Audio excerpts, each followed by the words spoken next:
Options. Play full game. Entering team select screen. The Tennessee Titans, the home team, are selected. Ready.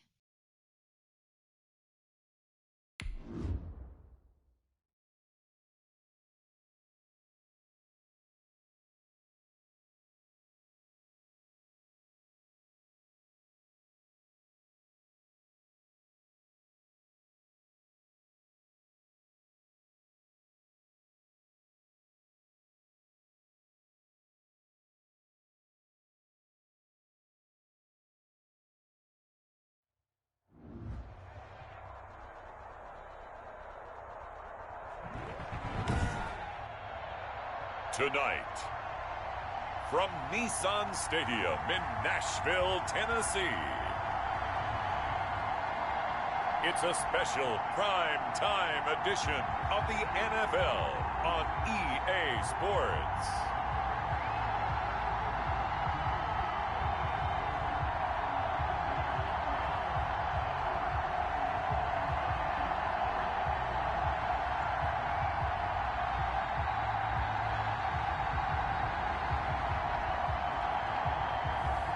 As we'll see Ryan Tannehill and the Tennessee Titans versus Carson Wentz and the Indianapolis Colts. We welcome all of you to Nissan Stadium on the banks of the Cumberland River in downtown Nashville, Tennessee. This crowd here fired up for football as a moment ago their Titans were introduced. This should be a good one as the Titans get set to match up with the Indianapolis Colts.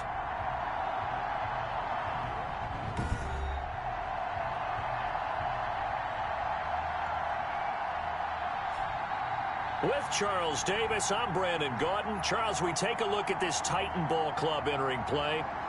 They come into this one off a bit of a clunker last time out, a loss that ended their 5-game winning streak. Meanwhile, for the visiting Colts, they're halfway home, looking good at a perfect 8-0. And not much to complain about so far, is there? I'd have to say they're the best team in the NFL through the first half of the year.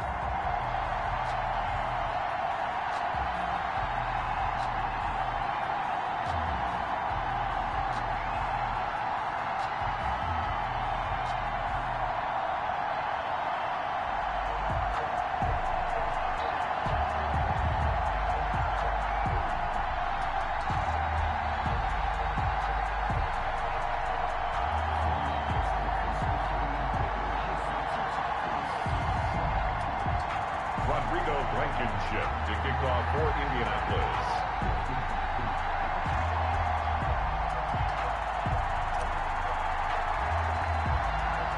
The shadow's starting to get a bit longer. Week 10 of the NFL season is here, and we're underway on EA Sports.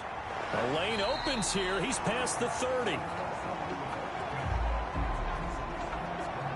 Tennessee offense set to go to work for the first time, and at QB, the man signed to a big 4-year deal back in March.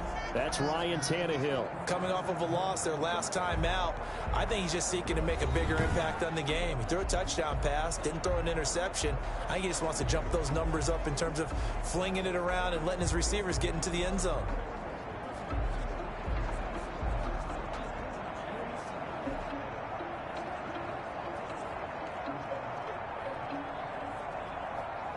So they'll come up 1st and 10 now from the 33.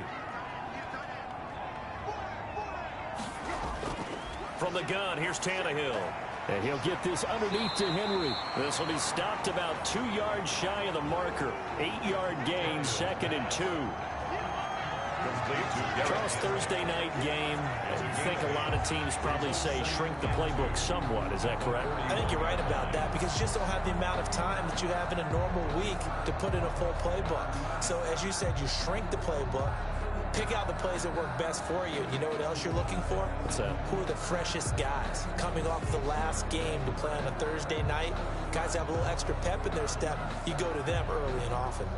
Facing a 2nd and 2 after that last catch, good for 8 yards. Now a first carry for Derrick Henry. And he'll get it out a couple yards shy of midfield at the 48. At 7 yards there and a first down. Nice carry there by Derrick Henry. Picks up a first down. And when you say workhorse, you're thinking about Derrick Henry.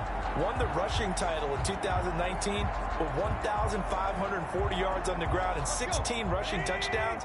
Went to his first Pro Bowl and carried his team to the AFC Championship game. They keep it with Henry on first down.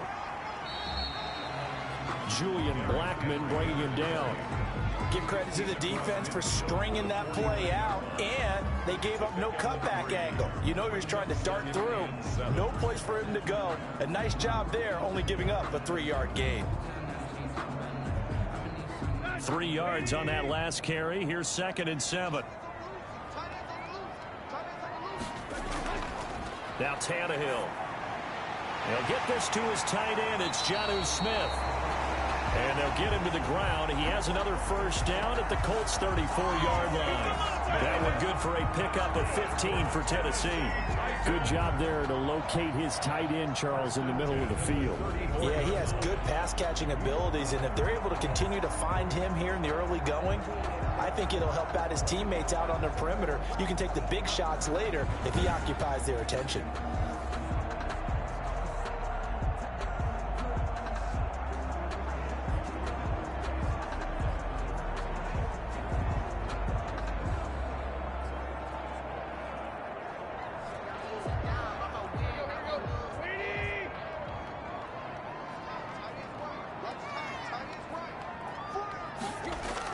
On first down, Tannehill over the middle, and it's incomplete. The intended receiver there was Jonnu Smith, but it's going to be 2nd down. They've given up a few first downs on this drive, but getting the incompletion there, that should give them something to build on and maybe turn the tide.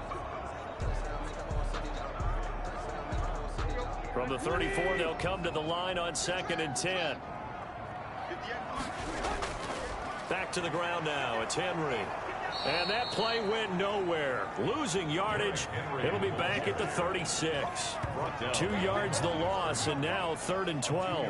Nice play right there to stop him behind the line, but I want to see how this defense continues to play him here in the first half. Yeah, we know. You know better than I. He has the ability to take over a game, so what do? Yeah, I think you have to make sure that you bottle him in at varying levels, because if you crowd everyone to the line of scrimmage, if he breaks through, there's nothing but room to run.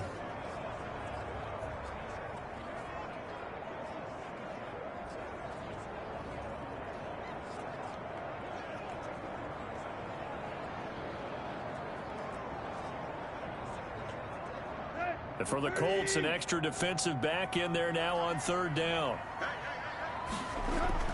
Here's Tannehill. They set up the screen for Henry. And he's going to be out down inside the 20 at the 15. Great way to convert on 3rd down there. 21 yards the play. I like the screen being called here early in the game, especially on the opening drive, because, Brandon, when guys come out of the locker room, especially those pass rushers, they are so amped up to get to the quarterback that you can use that against them, and a screen pass is a great way of doing it. A lot of teams against good pass rushing teams, they want to run the screen 10 to 12 times in a game.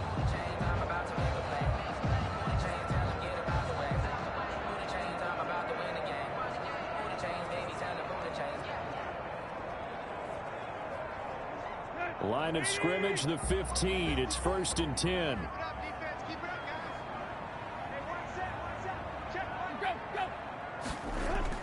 Tannehill going to turn and give this to Henry. He's going to get 4 out of this as he's down to the 10-yard line. I think that run gives us evidence that the defense is getting a little bit tired out there. They've been out in the field for a long time, and that last run, they just cut right through them.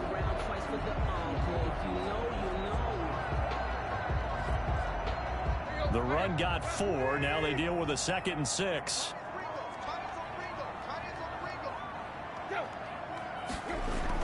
On the ground with a tight end. And this play doesn't go anywhere. Backwards, losing yardage to the 11. A loss on that play, and now 3rd down gets tougher. 3rd and 6. This defense is a difficult one to prepare for, one of the best in the league. They'll come at you from all angles, and they did a nice job there stopping him for a loss.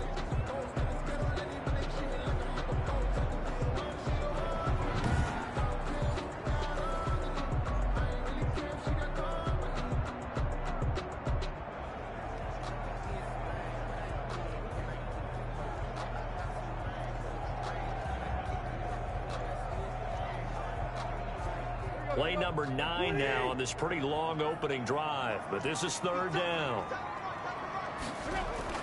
Now it's Tannehill. And he's wrapped up, taken down, back at the 25. DeForest Buckner, what a season he continues to have, his 15th sack of the campaign. Well, it's about how teams are so competitively matched, and you just want to make those plays that give you an advantage. How about right here? The difference between letting them score a touchdown versus holding them to a field goal, that's absolutely huge with the play he just made. And you know he hated taking the loss there on third down.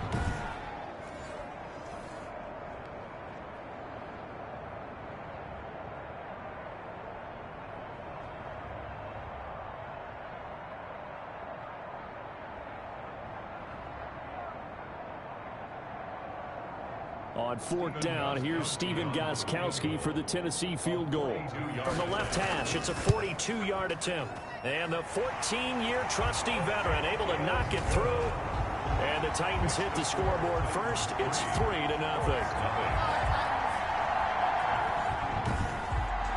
So the opening drive does yield points, maybe not the 7 they wanted, but they'll take the 3.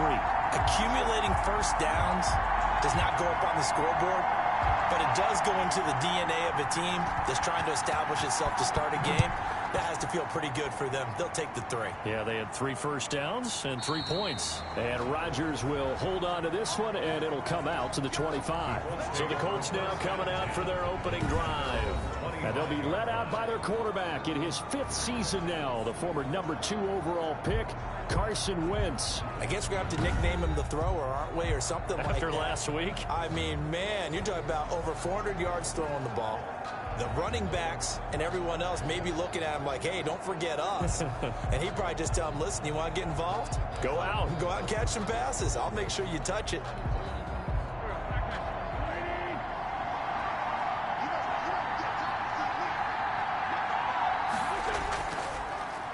First carry now for the former Badger, Jonathan Taylor. And he gets this one just shy of the 40. They'll mark him down at the 39. First down yardage on the first play of the drive. Give him 14.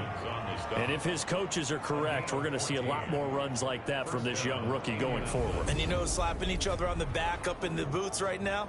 The scouting department. Because they really recommended this guy highly, and he's justifying their faith in him.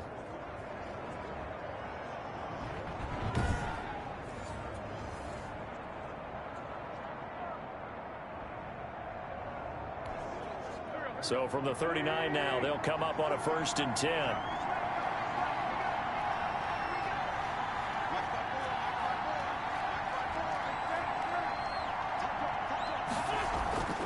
Working from the gun, Wentz. He'll find Paris Campbell. That's complete. And getting this just shy of midfield, they'll spot it at the 49. That's good for an Indianapolis first down on a gain of 10. That's what we're used to seeing from him right there. Plays like that, why he's number 4 in the league in terms of receiving yardage. Able to make adjustments all along the way. It doesn't matter where he lines up, where he releases from. Working his way into the secondary, figures out defenses and finds weak spots in order to get open. Back-to-back good plays have him on the move on first down.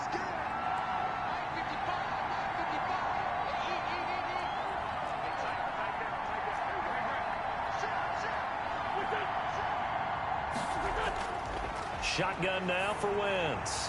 It's complete here to T.Y. Hilton. And they'll work this down to the 40-yard line. Tackled there. To number 13. The numbers from last week for Hilton. He was the focal point. Big game, up over 200 yards and a score. And one thing I do know, when you put up numbers like that, the next team you're going to play, unless they're extremely arrogant, all they're thinking is, what can we throw at him that's going to be different and is going to knock him off his game?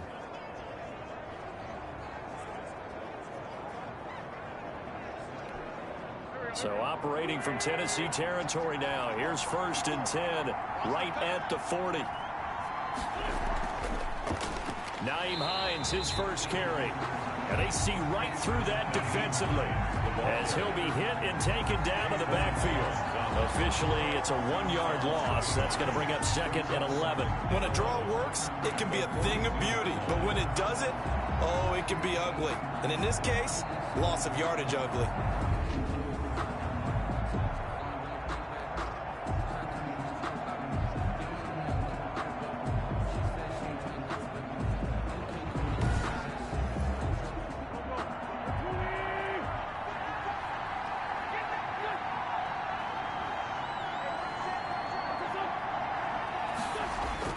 On 2nd and 11 now. Wentz caught left side by Hilton. And he'll be stopped at the 35, but not before he picks up 7 yards. Defensively here, you're facing a top 5 team in terms of points scored in the NFL. So when they're that high-powered, you've got to find a way to hold them under 20. Because to me, that's the magic number. 20 points scored gives yourself you give yourself your best chance to win. So if they're up around 24, 28, 30, they could be in some trouble. And I think so, because then you turn it into a shootout, and that means your offense has to keep pace.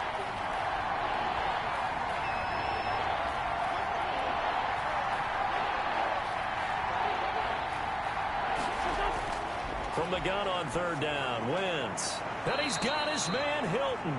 And he takes us just a few yards shy of the red zone before going out. Back-to-back receptions for him, and it's another 1st down. How about to start throwing the football? 4 for 4 on this opening drive. Oh, he's slinging it. And oftentimes when you talk about slinging it, you're thinking about a guy throwing it all over the yard, not necessarily accurately.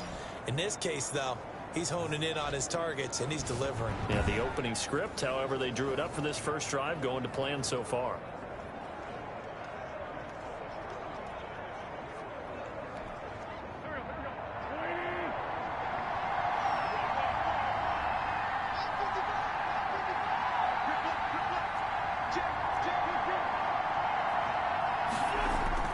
Wentz now on 1st down. Catch made here by Campbell. And he'll get him inside the 15 down to the 14-yard line. A good pickup there. 8 yards on the 1st down completion. Nothing fancy on 1st down, but a very consistent type of a play. Hit that slant. A lot of people call it an extension of the running game, and it can be if that pass is completed, because you hit a guy on the run like that, he often can go for big yardage. Sets him up nicely for 2nd down, staying ahead of schedule. Clock rolling as we hit the midway point of this first quarter.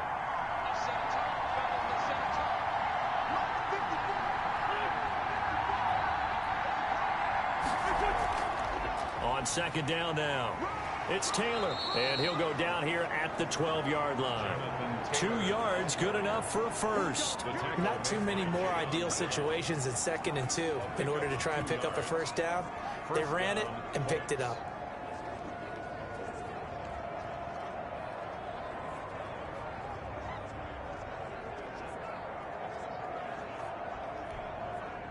From down at the 12, it's 1st and 10.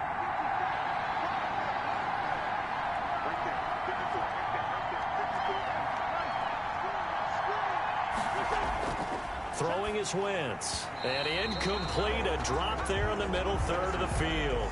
That'll bring up 2nd down. Slants are so tough to cover because everything happens so fast.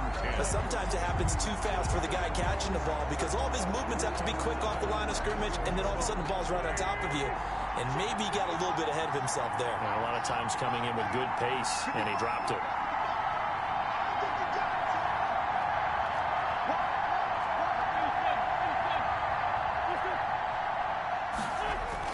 Once again here on 2nd and 10. And once more for Hilton, and this time complete. And he'll be brought down this time at the 5-yard line. They get 7 out of that, so they're left with a 3rd and 3. Defensively, they better figure something out. Opening drive, he already has 4 catches. And if you have to figure out how to stop him defensively, that usually means you weaken your defense. That means that now the offense is doing the dictating, and they should have other things open up as well. A 2nd down completion got him 7. Now here's 3rd and 3.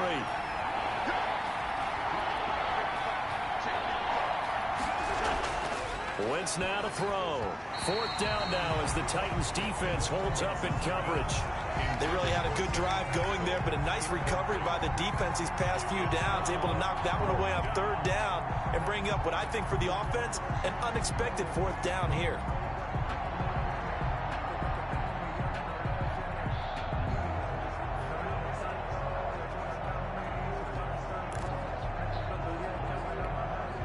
The offense is not leaving the field. They're going to stay out and go for it on 4th and 3.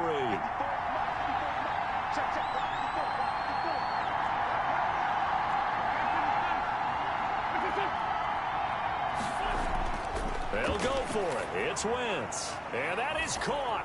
Touchdown, Indianapolis. Zach Pascal, his 3rd touchdown now on the year. And the Colts have taken the lead. They took a pretty big risk right there going for it on 4th down, but hey, not only did they get the first down, forget about that, they got in the end zone. Yeah, because normally you're just thinking, can I get enough yardage to get it past the sticks and pick up a first down? Instead, they go for the end zone and get it done with no margin for error. Remember, 4th down, they went for it.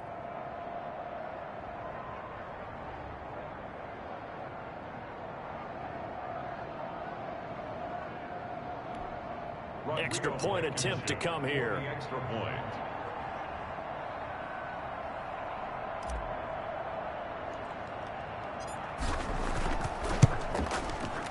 He's got it. They'll see that opening drive field goal and raise it a touchdown, and that makes it 7-3. That one in the books as a 12-play drive. And the result for the Colts is a touchdown.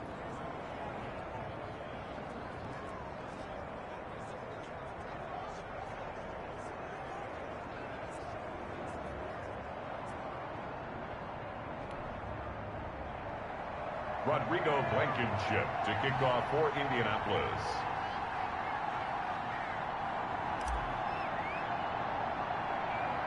So after the touchdown, here's Blankenship kicking off. From just inside the 20, a short kick. Now a crease here as he's past the 30. The Titans take over 1st and 10 at their own 33-yard line. The Titans coming back onto the field for their 2nd drive. And after the field goal last time, see what they can get here. At least they got points out of the last drive, Charles. I never met an offensive coach that didn't want to drive to end with a kick. Most of them want to end with a PAT, right? In this case, a field goal, they'll take it. Way better than the alternative, which is a punt. Yeah, but you've met fan bases that wanted that weren't happy with that field goal. I haven't met a fan base yet that wants to drive to end with a kick, other than the extra point. That's it. Tannehill on 1st down. It's brought in by Adam Humphries. And he's going to get a solid gain of 9 before being brought down. 2nd and right at a yard. They'd love to just strike back with a touchdown right here. And if it's a long play, so be it. But the main goal, get a couple of first downs. Run some plays, run some clock. Allow their defense to get a chance to catch their breath, settle down, and relax a little bit after they just gave up a score. Now it's Tannehill off the bootleg. He'll get this one complete. That's A.J. Brown. And taking it across midfield and inside the 45. 16 yards, a first down. 1st and 10. Well, I think when they look at their offense, they think to themselves, weapons, weapons everywhere, and they want to move the ball around. They want to spread it to different people, but you absolutely know they want to get this man involved as well, and that's what they just did on that play.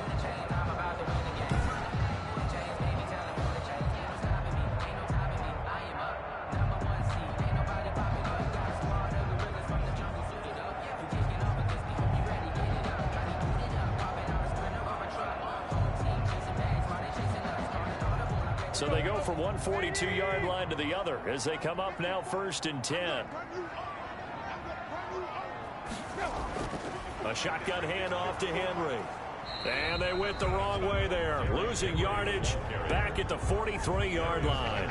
They'll lose a yard there, and it's 2nd and 11. Part of their struggles last week was getting these negative plays on 1st and 2nd down. That's something they have to be wary of as this game continues.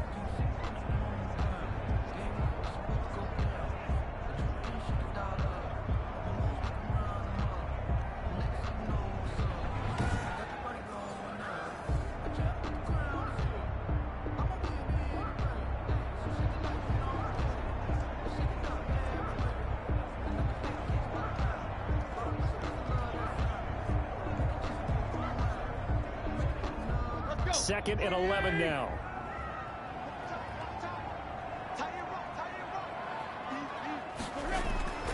Out of the gun, Tannehill. Over the middle to Smith. And he gets it inside the 35 and just shy of the 30.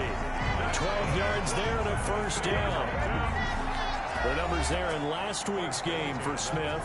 8 catches, 102 yards, and a touchdown. And he's able to pull that last pass in, but this is usually a pretty tough unit to try and maneuver against. They're in the top 10 in the league against the pass, and you and I both know there's not much difference between 1 and 10. Line of scrimmage, the 31 now on 1st and 10. A shotgun snap for Tannehill. And he's going to go down. They get to him back at the 40. DeForest Buckner, he continues to wreak havoc in the offensive backfield. Sack number 16 on the year. He's the NFL sack leader coming into the game, and now that's 2 more that he's added to his total. He wants some separation from spot 1 and 2 in that sack category.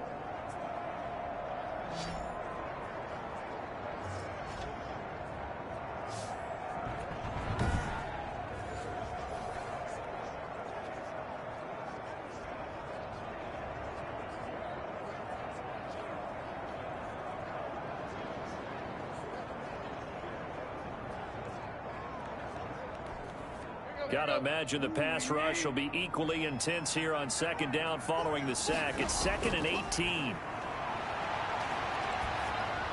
Here's a pass swung out left to his running back. And he is going to lose yardage here. Just a 1-yard loss that time, but that's not what they needed. Now they're dealing with a 3rd and long. Partner, when you see a screen pass and the defensive tackle ends up making the play, you know that one wasn't sold well at all, because he should be upfield by the time you throw the pass. If not, you end up with big trouble, as we just saw right there.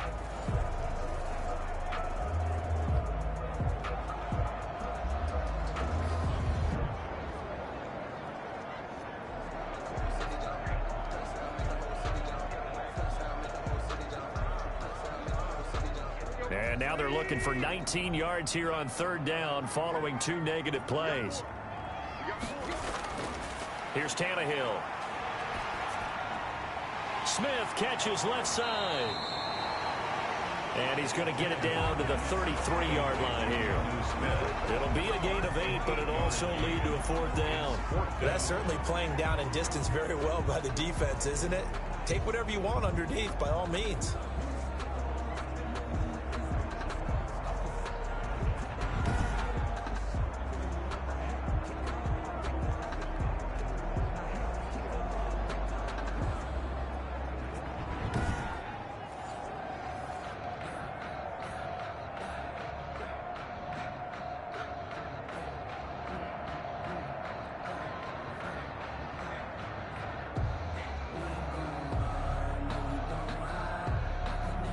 And for the 2nd time tonight, this field goal unit comes out here. From the left hash, it's an even 50-yard attempt. And this will split the uprights. It's right down the middle. And they'll get it back within a point at 7-6. Titans 6. These kickers now, it's like we take them for granted. Kicks like that used to be such a big deal, and now you just expect them to make it. Yeah, you're exactly right, and we shouldn't take them for granted, but I have a theory about it. You want to hear it? Yeah. They are more athletic now than ever before. Talk about kickers. Trace their backgrounds, trace their histories. You'll find that they were big-time athletes all along, but their kicking was so prevalent that we made them specialists. Well, and now those 50-plus yarders seem easy for some reason. 2nd drive coming up here for the Indianapolis Colts. And it's only November, but the playoffs, we know how it works. They'll be here before you know it. If it ended today, they would be the #1 seed. And that's a great spot to be in. But I love the phrase, if it ended today. And I'll guarantee you, that's what they've discussed in their locker room, in their meeting rooms. Yeah, we know where we would be if it ended today, but we also know it's not ending today. Right. So they've got to continue to play the type of ball that put them in the spot where they're #1 in their conference. And he's upended after a gain of 2 out to the 27. Desmond King making the tackle. Well, any lane that might have been open there was closed pretty quickly, and that was because the defensive front, they won that battle at the point of attack at the line of scrimmage. They used great leverage held their spot, and stacked him up.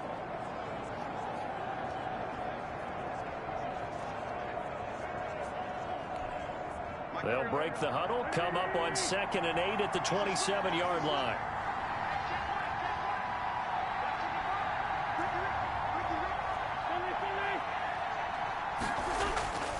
Here's Wentz to throw. Campbell making the catch.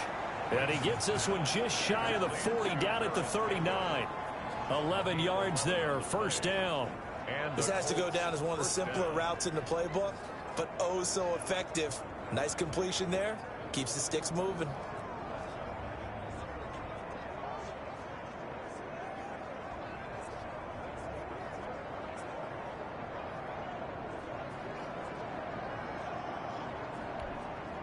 So from the 39 now, they'll come up on a 1st and 10.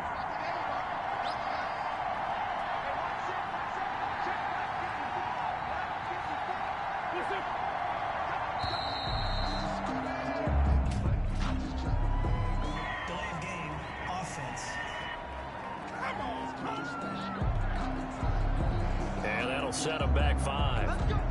The delay of game backs them up 5, 1st and 15. This is Hines.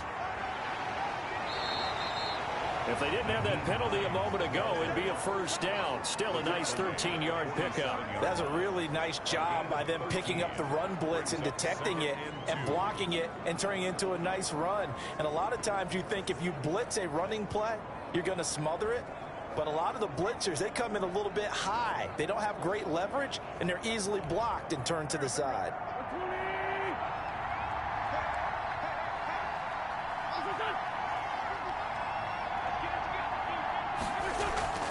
On 2nd down, it's Hines.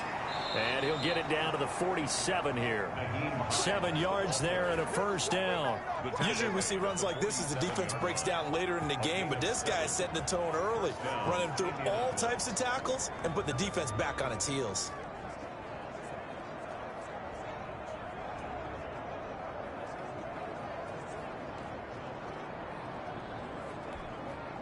So operating from Tennessee territory now. Here's 1st and 10 at the 47.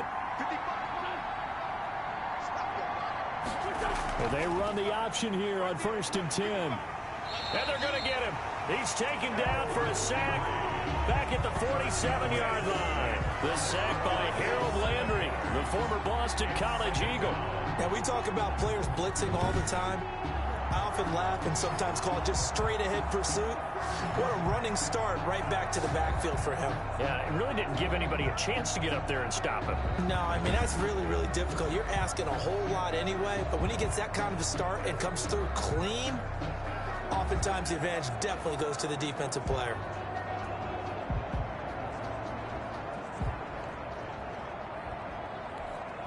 Now following the sack, they'll look to make amends on a 2nd down and 17.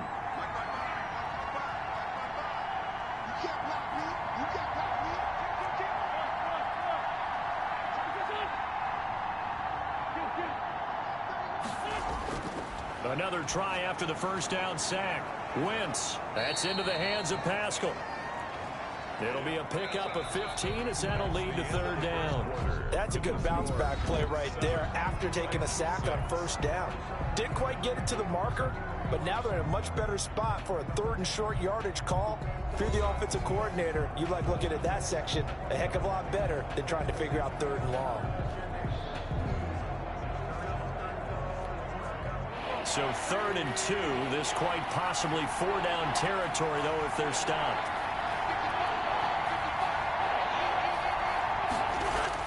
They'll try and run for the first with Taylor. And he gets it to the 34. Good enough for the first. The 5 yards on the play there as the drive will continue. This offense #1 in the NFL in picking up first downs, and their run game got him another one there. A really good stat to lead the league in, isn't it? Because if you keep picking up first downs, sustaining drives, that means you're controlling the football, controlling the clock, and letting your defense rest on the sidelines.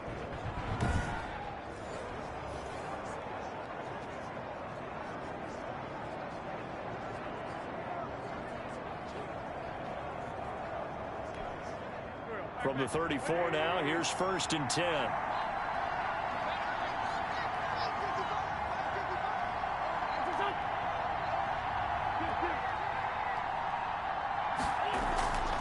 Now it's Hines.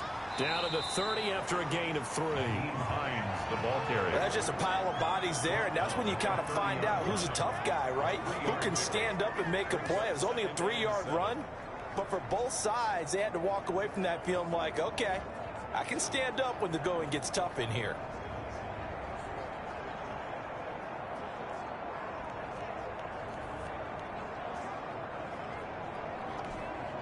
The last run got 3. Now here's 2nd and 7.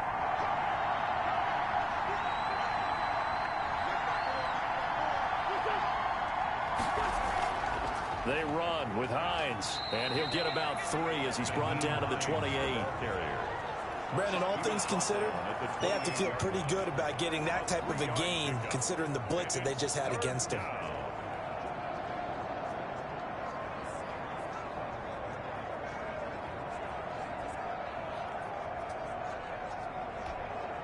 The Colts on 3rd down. They've been okay, 2 for 3 thus far. This is 3rd and 4.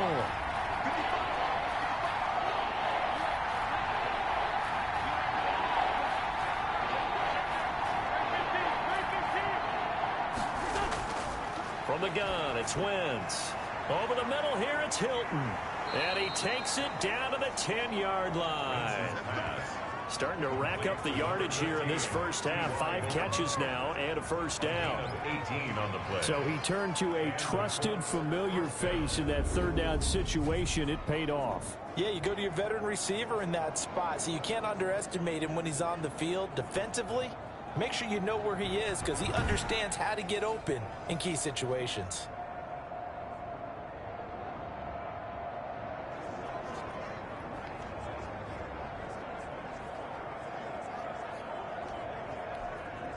So not quite a 1st and goal. It's 1st and 10 from the 10.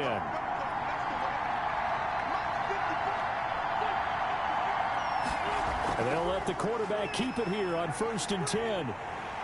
And down he goes. Pressure gets him back at the 14. Jeffrey Simmons in there to get him, and that is sack number 6 now for him on the year. Well, that was point counterpoint, wasn't it? They decided to throw for it on 1st and goal.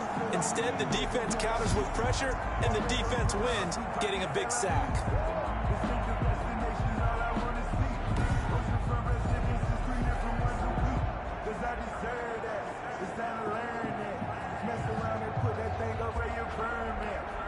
Well, this has been a good march down the field, but now they're stuck looking at a 2nd and 14.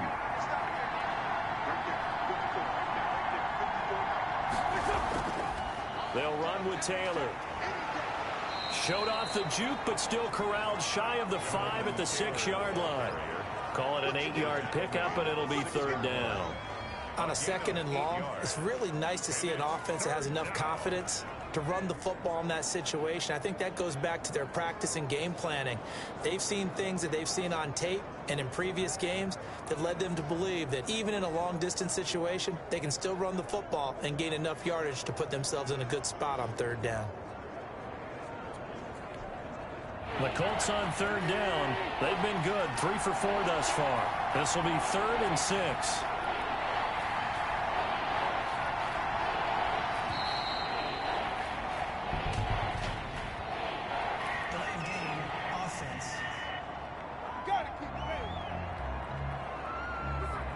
Be accepted, of course, and that moves him back 5. After the delay, they're backed up even further for 3rd and long.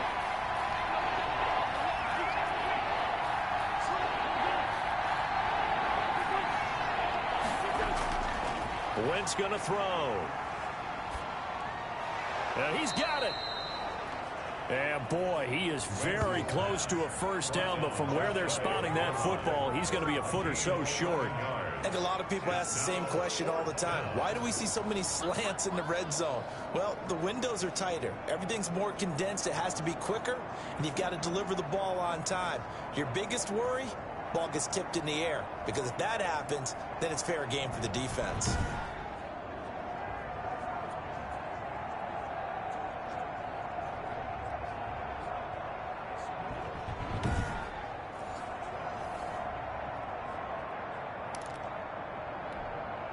This offense converted once on 4th down early. Entering screen. Resume. Call timeout. Super sim. Exit game. Depth chart. Challenge play. Now they're out there again to try once more. And what they're challenging here is the spot of the ball, and this is probably the hardest challenge to win. So difficult because the speed of the game, the angles of the cameras, your angle from the sideline watching the play can often fool you into thinking that the ball should be placed in a different spot.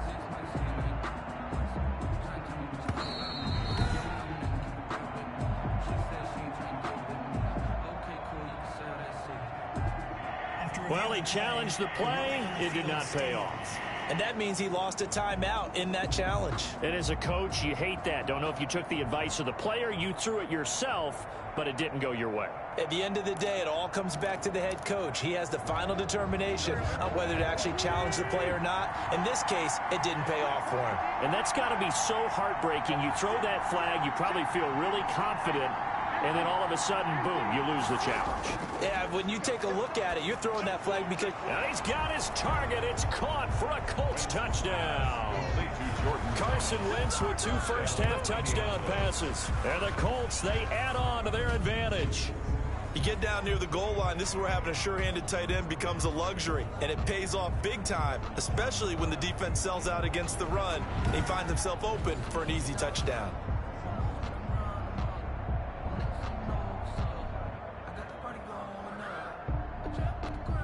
Rodrigo Blankenship on for the PAT.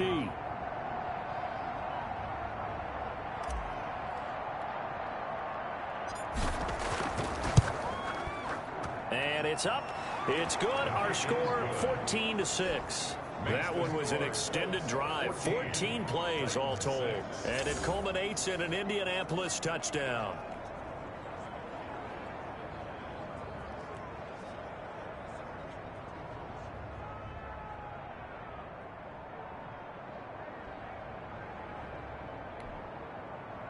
Rodrigo Blankenship to kick off for Indianapolis.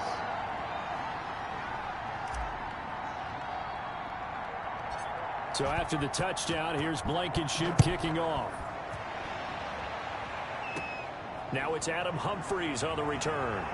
Oh, a good return up past the 30. Adam Humphries on the return. The Titans take over 1st and 10 at their own 33-yard. Here's Tennessee ready to begin this drive offensively. They've probably got some adjustments to make because they've moved the football okay at times, but they haven't been able to get anything consistently going, have they? What you worry about is it almost turns into a basketball game where one team's coming down and hitting threes, and you're coming back and getting twos, and you steadily lose ground. In this situation, you're talking about touchdowns to field goals. They want to put in the end zone and put those sixes on the board. Yeah, they've been settling. That's why they're down on the scoreboard right now.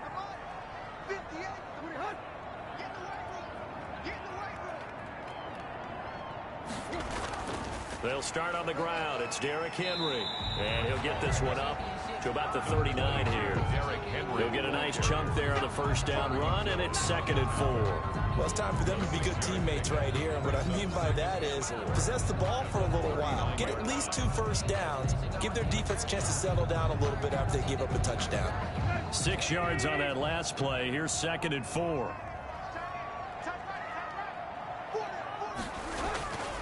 From the gun, here's Tannehill. Out to the right to Humphries. And he'll be taken down at the 46-yard line. 7 yards there and a first down. When you're playing a quarterback with some experience and some moxie, you enter the danger zone when you decide to blitz him, because if he's able to diagnose as he did on that play, he can hurt you downfield. He reads defenses so well, doesn't he? He really does, and the best part about that play for him, I don't think that was his primary target. I don't think so either. I think he had the read, figured out where the blitz was coming from, and went to a secondary target for a really nice game. And no room to maneuver there. Give him a yard up to the 47. 3 on the stop. Yeah, things were pretty stacked up there in the middle of the line. A lot of bodies, not much space. I think ultimately he was fortunate to get anything out of that run. The run only got a yard. Here's 2nd and 9.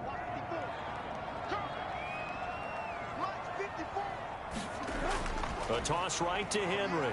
Gets past one man. And he's going to take this one across midfield and into Colts territory.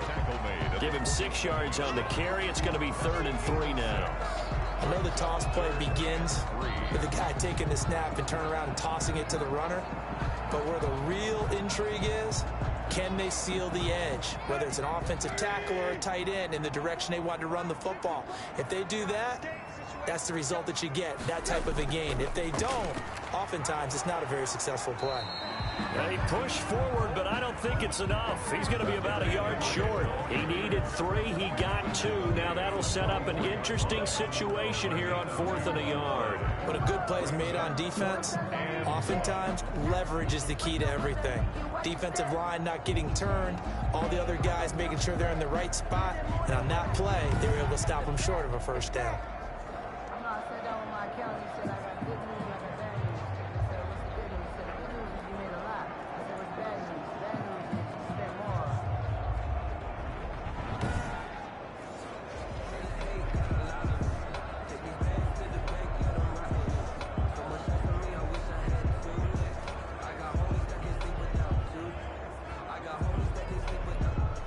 Last year's All-Pro punter Brett Kern on to punt for Tennessee, as he should be able to pin him back deep here with his... And now on 4th and 1, it's a fake. And this is incomplete. A huge gamble, and it does not pay off. They fake the punt. It doesn't work out. And the Colts are going to take over with a football. So here are the Colts to take over. They've gone 2 months without a loss. 8 straight wins for them.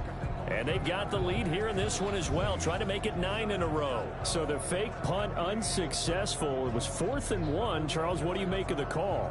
I'm not against them going for it there. In fact, I would have thought they'd just leave the offense out there and go for it on 4th and 1. Leave your experts on the field. That's what they do. That's what they do best. Sometimes I think coaches get a little too cute, and sometimes they outguess themselves. And they'll get him down as he's inside the 40. A successful start to the drive, 17 yards, and moves the sticks. He's obviously a bit of a shorter running back. Sometimes when he goes up the middle like that, he gets lost in there, and then he pops out for 10, 20 yards. I actually asked NFL linebackers if that was true. Do you actually lose sight of some of the smaller running backs? And all of them confirmed that that can be a problem. Think of it this way. 2 of the top running backs in NFL history, Emmitt Smith, Barry Sanders, both 5'10". So here's a 1st and 10 at the 38.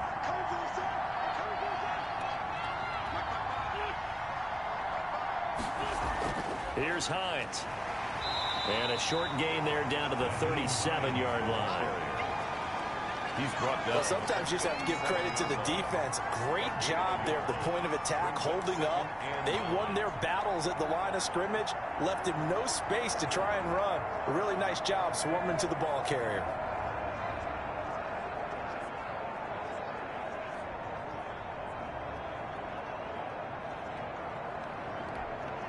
Here's 2nd and 9, just a yard on that last run.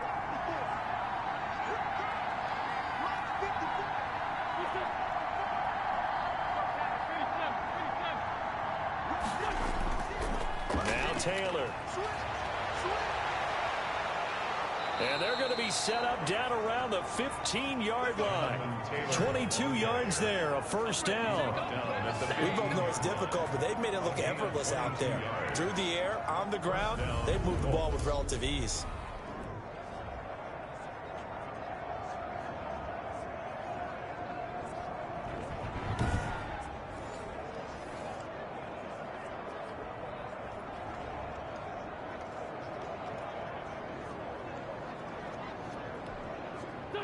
Three tight ends in the ball game here on 1st and 10.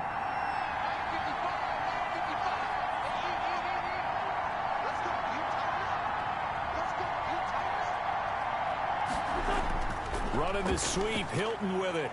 And he'll get into the end zone. Touchdown, Indianapolis. T.Y. Hilton with touchdown number 12 on the year. And the Colts add on to their lead. If you didn't know it, it won't surprise you to find out that this team leads the league in scoring. They've been a quick strike team all season long. There's another example. They did it again. This offensive coordinator Right now, he can write his ticket towards being a head coach. He's advanced in the ways of offense.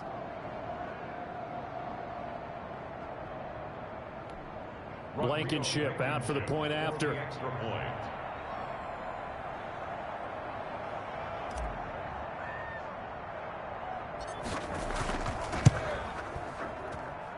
It's up and good, and that'll make the score 21-6. So that drive, 4 plays, and it was finished by the touchdown run from the 15.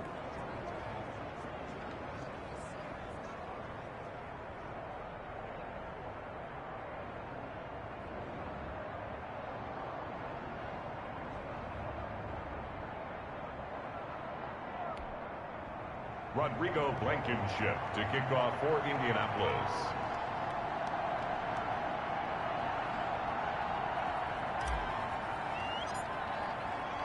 So after the touchdown, here's Blankenship kicking off.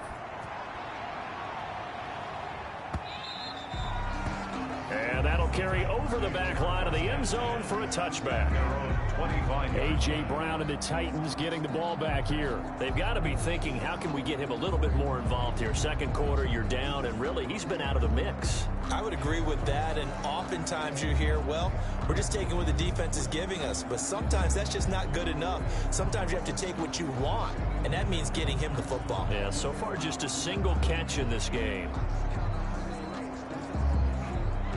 Tannehill and the Titans come up now 1st and 10 at their 25-yard line. And he'll drop here to throw. Under a heavy rush, and down he goes. DeForest Buckner in there to bring him down, and that is sack number 17 now on the season. That's 3 sacks now, and that's not much of a surprise to me, nor should it be to you. This team, they lead the league in sacks. Yeah, they do. This is something that we are starting to witness time and time again.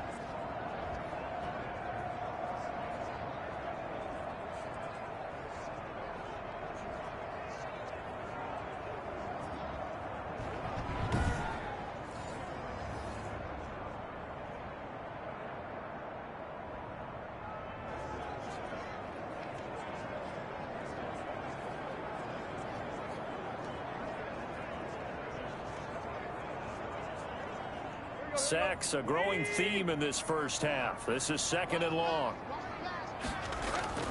Another try after the first down sack. Tannehill. He finds Corey Davis. A good pickup there. 13 yards as they get closer for 3rd down.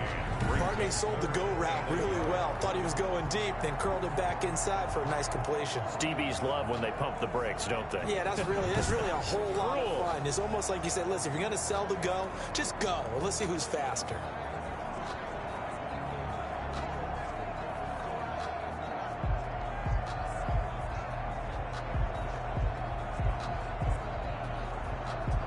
The Titans on 3rd down. They've only converted once in 4 tries. They're up against a 3rd and 1 situation.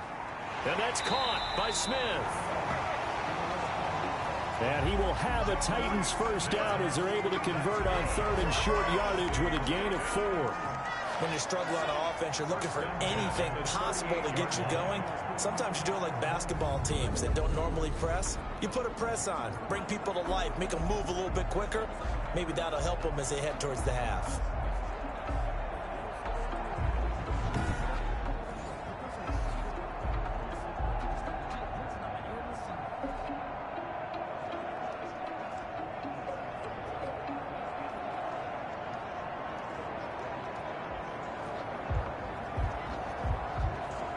So here's a 1st and 10 at the 38. Back to throw, Tannehill. That's complete, middle of the field to Humphreys. And this will leave him a yard short. Nice pickup of 9 yards on 1st down. That was a nicely run slant route, and what the receiver's trying to do is make the defender think he's going upfield for a deeper route, and then breaks it off, usually after about 3 to 4 steps, and cuts towards the middle of the field. And now what he's trying to do is use his body to keep the defender away from the football and give the quarterback a really nice target. That last catch short of the marker by just a yard leaves him with a very manageable 2nd and 1. 10th carry now for Derrick Henry. And he'll be brought down just shy of midfield at the 49-yard line. 2 yards, good enough for a first. I know what you're thinking out there. I know a lot of you are thinking, take a shot downfield. It's a great spot for it. I'd say maybe later in the game, definitely in the second half. But right now, I think they were just trying to get some momentum built. Get a first down, pick it up, and keep moving.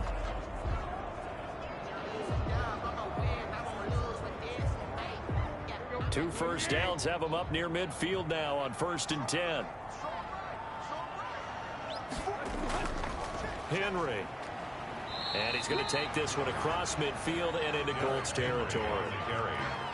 Give him a couple on the carry there. 2nd and 8. Certainly a nice job there by the defense rallying to the football and getting him on the ground. But I think the play gets made by the defensive front. Because if they can't get upfield, their job is to go ahead and get low, almost get into a ball sometimes, stack things up, and make it difficult for the runner to find a hole. The last run good for 2. Here's 2nd and 8.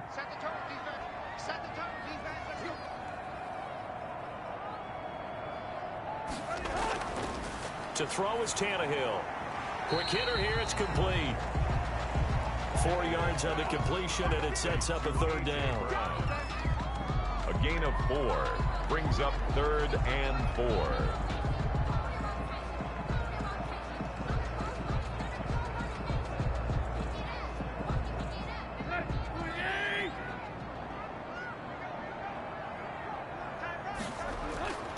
Tannehill now to throw. And he'll be brought down by the Colts. Darius Leonard gets in there to drop him for a loss of 13 yards, and it's also 4th down now. I'm starting to feel for that quarterback back there. I mean, you know me.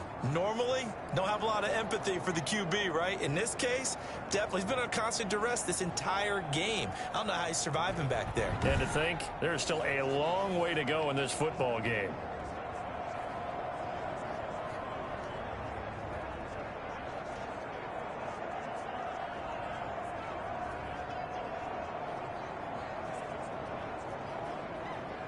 Last year's All-Pro punter Brett Kern comes on for Tennessee. On, we think, to punt, though he's faked it earlier, but he was unsuccessful.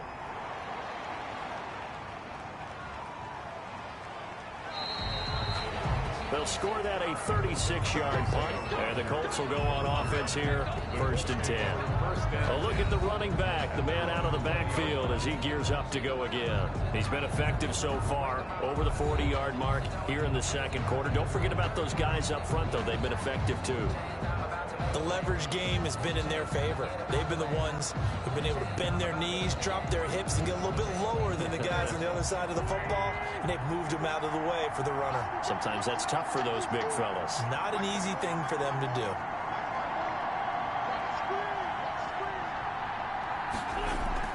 They begin the drive with Hines. He is taken down at the 21 after a short gain of 2. The ball carrier. Oh, that's a real nice job there by the defensive front. They just engaged and held their ground. But how about the guy who made the play? We often talk about whether they take a good first step or not. Many times you just don't take any step. Just get your feet moving, get your body going, and then once he made the read, he was able to make the play. The last run got a couple. Here's 2nd and 8.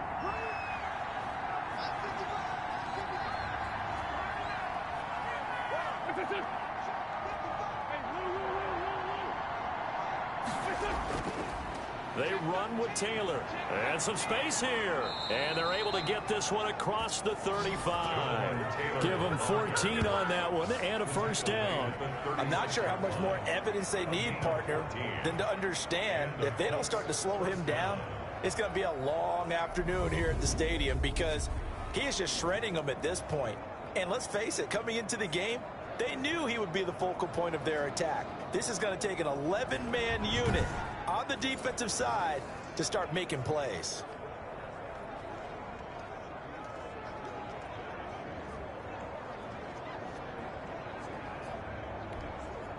So from the 36 now, 1st and 10.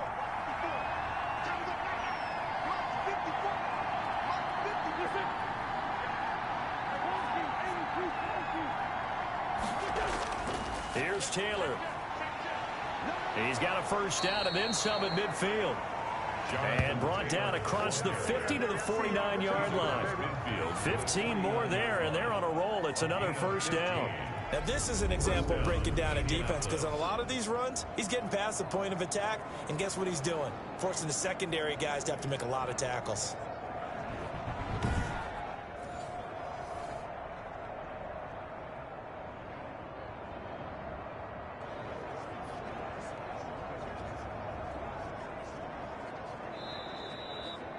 Two minutes remaining in this first half of football.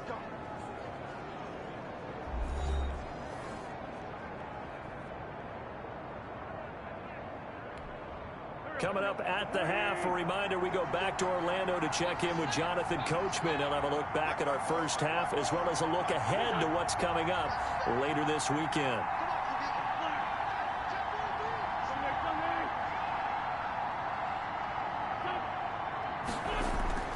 Wentz now on first down. And he overshot him there. It's out of bounds, incomplete. He was looking that time to get it to Paris Campbell, but it'll be second down. A deep ball down that right sideline, and he made sure that he put it where either his guy was going to catch it or no one was.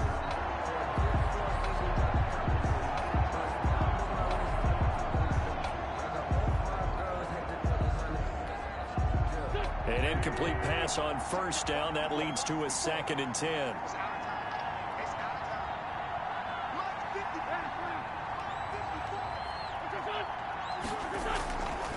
Working from the gun, Wentz fighting Hilton on the slant.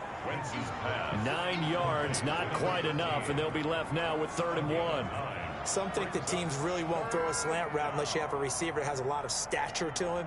But sometimes the little guys, they get lost in there. People can't really locate them, and they run that quick cut on the slant, and oftentimes they can turn it into big plays. This is 3rd and 1. Very likely 4-down territory, even if they don't get it, though.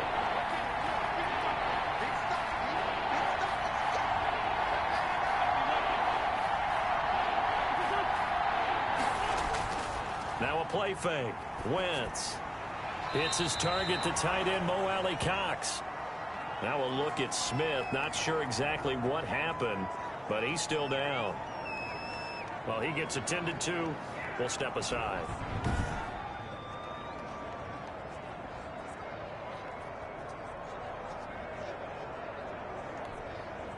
So now on comes the field goal unit, and wow, this is no ordinary try here. This will be from 56 yards out. Good job.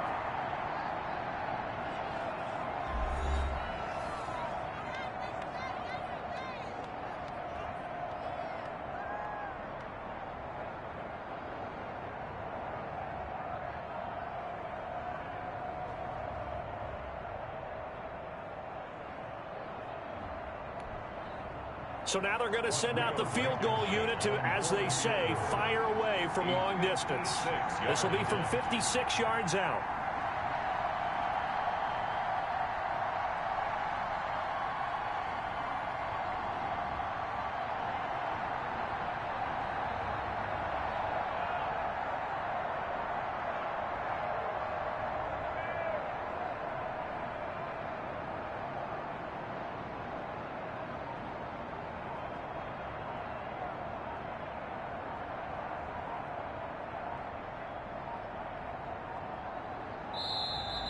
And they're not going to get the snap off.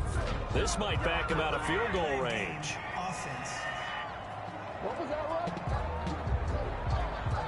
That's going to set them back 5 yards.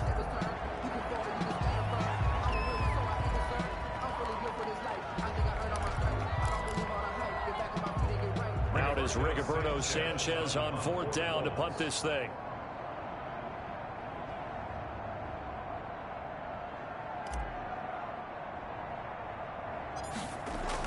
And it's a fake here on 4th and inches. Oh, but he'll be stopped well short of the first down marker, and it's a turnover on downs. Time again to see what Ryan Tannehill and the Titans can do. He's playing pretty well. I don't think it's necessarily him changing up something he's doing, but that O-line, they've got to protect him better. They do. They've got to make sure that they give him more than enough time in order to find targets downfield.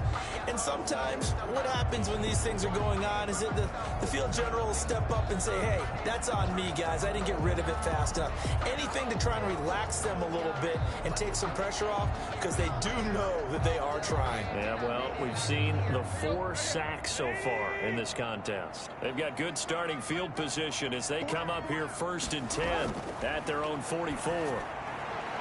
Here's a throw that's taken in out of the backfield. And he's able to take it across midfield before going out of bounds. Just about every quarterback is trained to really look downfield first before you come back and make a nice, safe throw. And in this case, that's exactly what he did. Found his running back, let him create some space, and it turned out to be a nice play for the offense.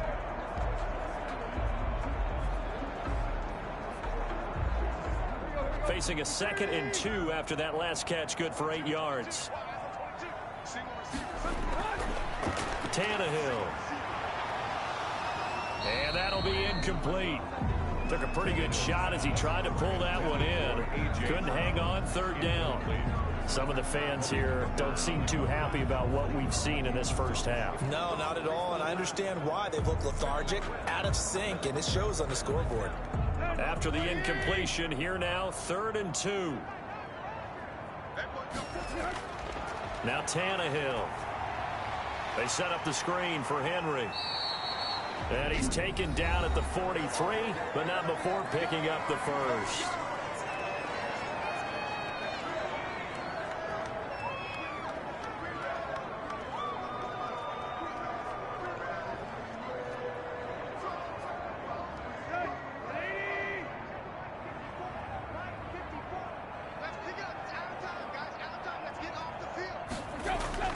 Tannehill throwing again. Henry's got it out on the left side. And he'll go out of bounds after taking it a little further down inside the 40. Not only did we just see back-to-back nice gains, but we're also seeing the confidence rise, not just for the guy who caught it, but the guy throwing it as well. And these back-to-back catches here out of the backfield, that can set something up downfield in a later sequence, right? A lot of the time, it starts to draw the defense closer to the line of scrimmage. So to your point, show this swing pass, show this check down. Maybe later on you heave one deep when you catch them close to the spot. Throwing again on 2nd down. Tannehill firing quickly here, and that's complete. Now Tennessee going to use the 2nd of their timeouts as they get the stoppage with just under 50 seconds remaining in half number 1.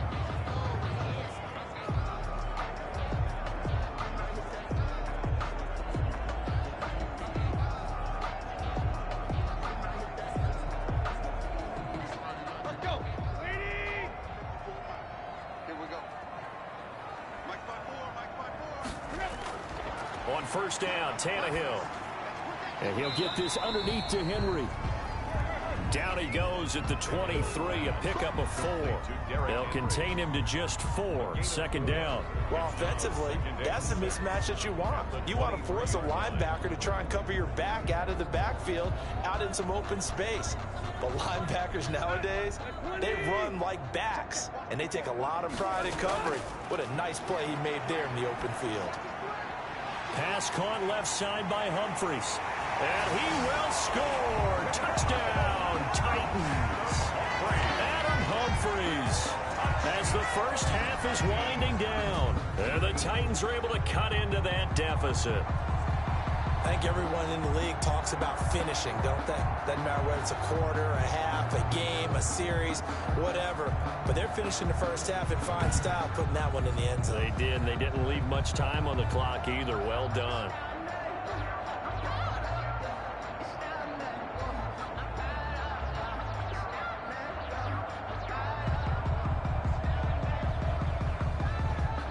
Now Stephen Gostkowski on for the extra point.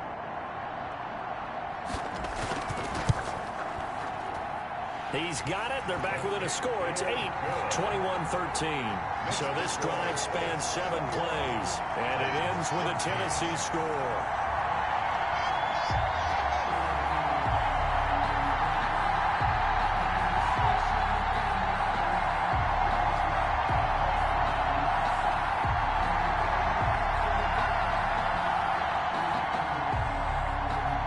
So not much time to speak of remaining in this first half as the kick's away.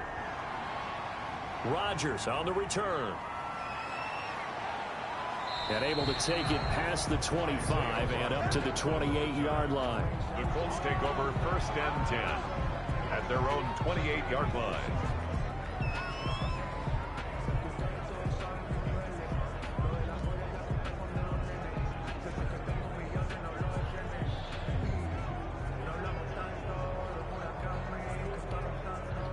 The Colts come to the line ready to start their next drive. And with time quickly fading here in the second quarter, not sure how aggressively, offensively they want to play this.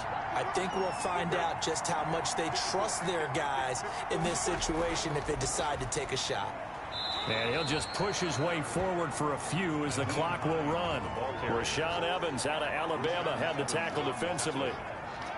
2 yards on the pickup. It's 2nd and 8. So we have reached halftime here in what's an 8-point game. As we send you down to Orlando, where Jonathan Coachman has our EA Sports halftime report. Coach. All right, guys, thanks very much. We'll get back with you shortly. But first, let's take a look at what's coming up this weekend around the NFL.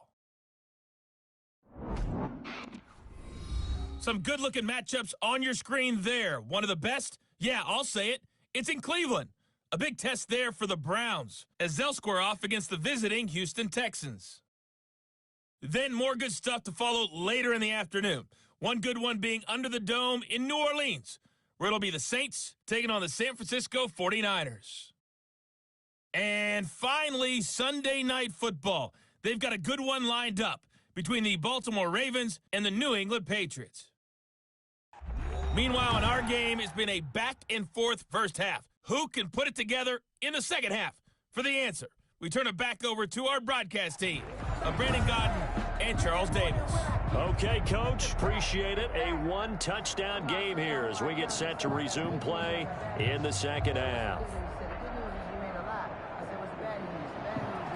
Second half ready to get underway. The Colts with a lead, and they will receive the football. Rodgers on the return. And a nice return sets him up pretty good here right at the 30-yard line. The Colts take over 1st and 10 at their own 30-yard line. Now Jonathan Taylor and the Colts offense retakes center stage. And he's sure looking like a lock for a 1,000-yard season. Don't know if he's going to get it in this game, but he'd probably like to just to get past that point. Yeah, and if he doesn't, as you noted, there's still time, still opportunity. There's still more games to be played. So, yeah, it's not a lock, but barring injury, it certainly looks like he's going to get there. And what an accomplishment that is. Anytime you get over 1,000 yards, you're celebrated in the NFL. It's been quite a season. Still a couple chapters left in that book, though. That's a really nice, tough run inside, and they gained 5 yards on it. And to be frank about it, most offenses don't expect to get 5 yards on a play call like that. So when they do, they go back to their huddle with a little pep in their steps. They're starting to think that they're starting to dominate the line of scrimmage. The first down run got 5. Here's 2nd and 5.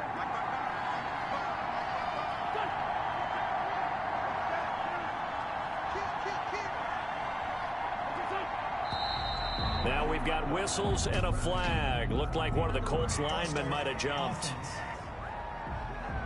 So that'll back them up 5. A false start penalty, and now they're back to needing 10 yards on 2nd down.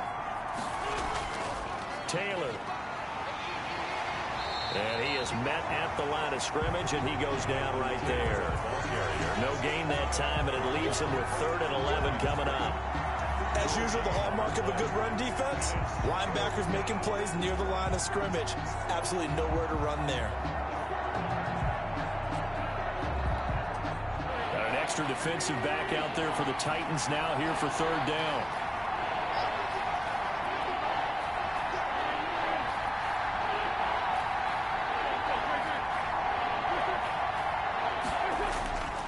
shotgun now for Wentz. And that will be incomplete. Well, normally you think the tight end's going to be able to catch the football and handle that contact, but in this case, maybe a little too much target to hit. That one was timed well, incomplete.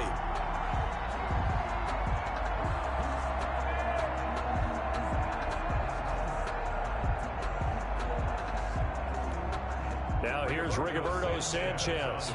On presumably to punt, though he did complete a pass earlier.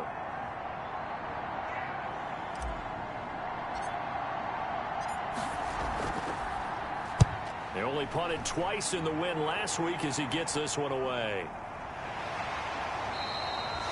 A 47-yard punt, maybe a couple on the return, and it'll be Titan football. The Titans offense gears up for their first possession of the second half. Their defense just came up with a stop right out of the locker room, and now can the offense take advantage? Yeah, we don't want to turn this into something that it's not. It's only a one-score game, so it's not exactly a crucial possession. But at the same time, they'd like to get things started and at least come away with 3 points.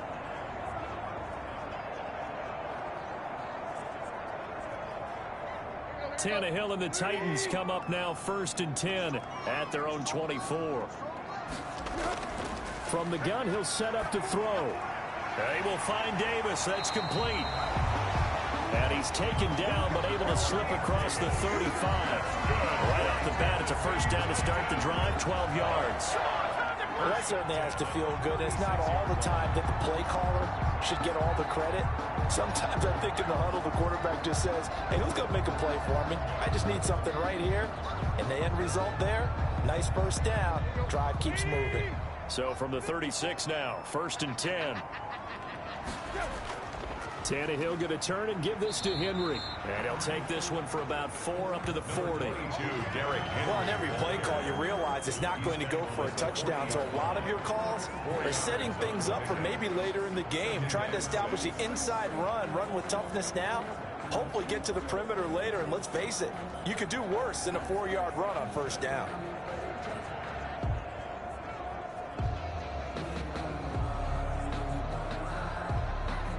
Following the pickup of 4, here's 2nd and 6.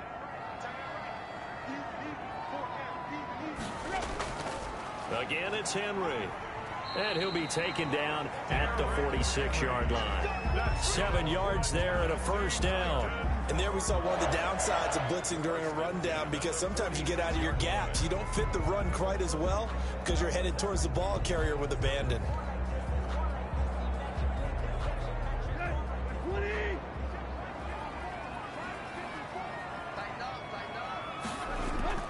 First down carry for Henry. And down he goes at the 49, a 3-yard pickup. Yeah, I don't know if it's exactly a win-win, but if you're on offense, you'll take that kind of a run, all right? It was kind of stacked up, found a little bit of yardage, and frankly, they're pretty close to staying on schedule on offense. The playbook is still open for the coordinator. 2nd down and 7.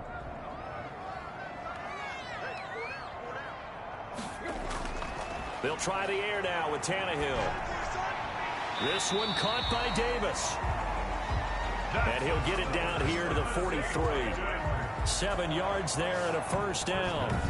In so many ways, throwing the hitch route is actually one of the safer things an offense can do. Get the ball out to the receiver as fast as possible, hope he's got man-to-man coverage, and hope that his athleticism wins on the perimeter.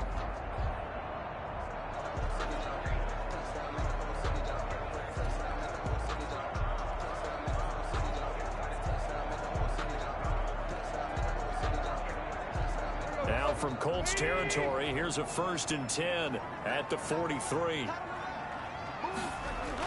A shotgun handoff to Henry, and he's going to get stopped up quickly. Give him a yard down to the 43. No doubt about it. A really nice job there by the defense, not allowing him to get to the perimeter. But that means your defensive ends, your outside linebackers, the guys that you pay big money to sack the quarterback, they also have to have interest in the running game as well. And they did a nice job there of holding the point of attack and not giving ground.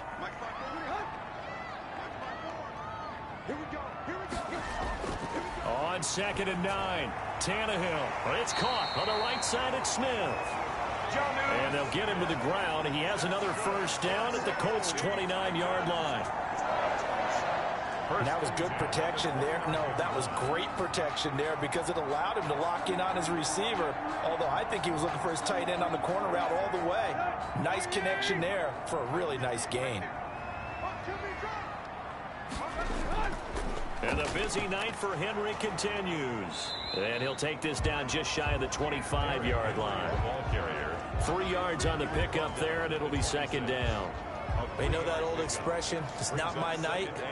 It hasn't been his so far. I don't know if the legs are a little bit heavy. Sometimes having to hang out all day and play doesn't exactly play to your advantage, but it's been a tough go for him. And every time he looks up, somebody's there defensively. That was the same case on that play.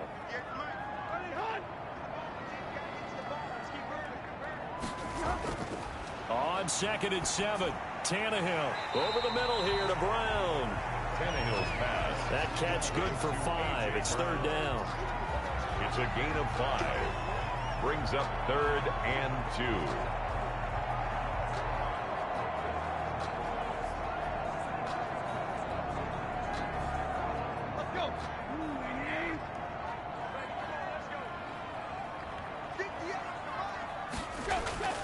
They'll try to run for the first with Henry. And he won't be close to a first down as he runs into a wall right around the line of scrimmage. Call it no gain there, and it leads to a 4th down. It's 4th down. His carries tonight, they're getting up there, so maybe one of those every now and then is understandable. I would agree with that. Understandable every now and then. Sometimes you come back and you fake it to him and go play action. But other times you say, okay, they got him on that one. We'll come back to him in another carry.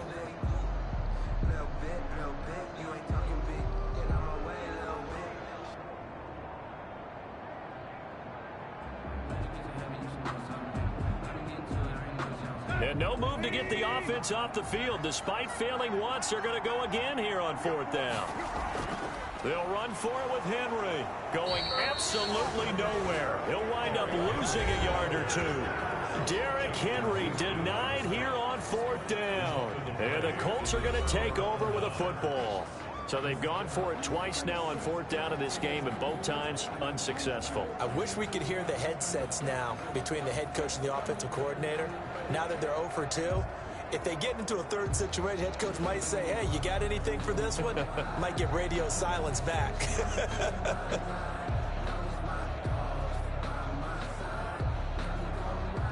The Colts come to the line ready to start their next drive.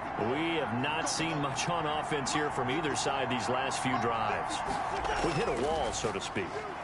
And have hit it hard, haven't we? Because the defenses right now, they seem to be a step ahead, don't they? Beating them to the point of attack, beating them to the punch. These offensive guys, they're tinkering like crazy. What's it going to take to get back on track? Yeah, both sides searching for adjustments.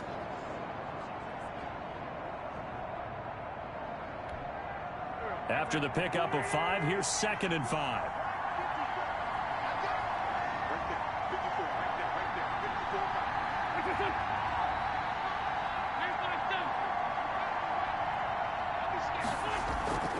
Draw play. This is Hines. Even with that broken tackle, can't go very far. Stop short of the 30. They follow up the gain of 5 by only getting 1 there on 2nd down. Ladies and gentlemen, that is a force of nature in the defensive tackle position. Yes, he's as big as they come, but still plenty agile. He's able to make a nice play there to small up the ball carrier.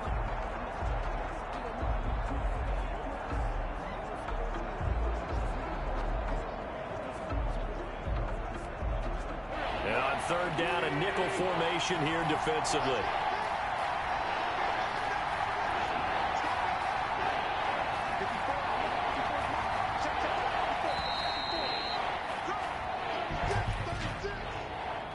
Delay of game, offense. Hey, we're going to do what we do. So this will be accepted as it moves the offense backwards. Still 3rd down.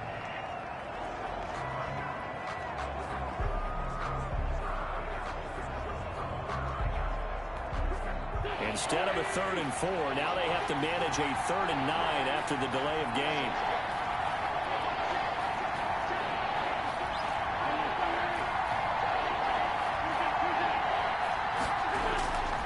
From the gun, it's Wentz. And they get him down, but not before he takes it across the 40-yard line.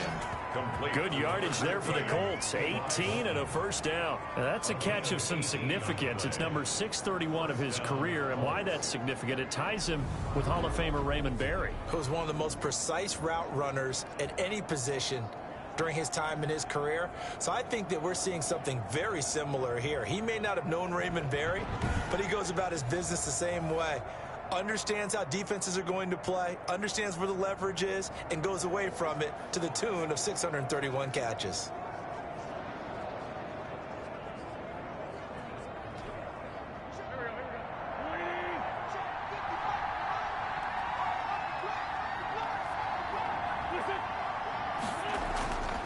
On first down, Hines.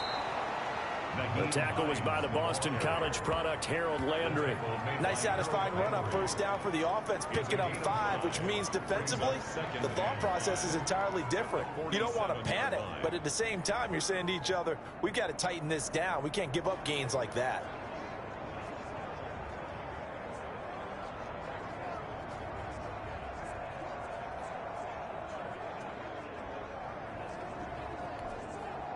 From the 47, it's 2nd and 5.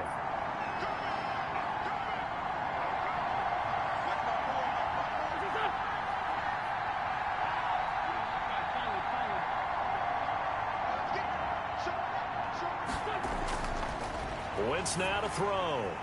And he'll be hit as he releases it, and that'll fall incomplete. From the snap, he certainly looked like he knew where he wanted to go with the ball, but surprise, that guy was covered. So that took his attention elsewhere to no avail.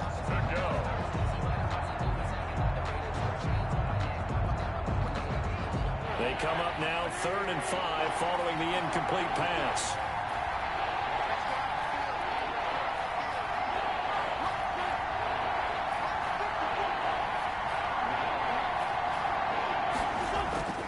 Throwing is Wentz.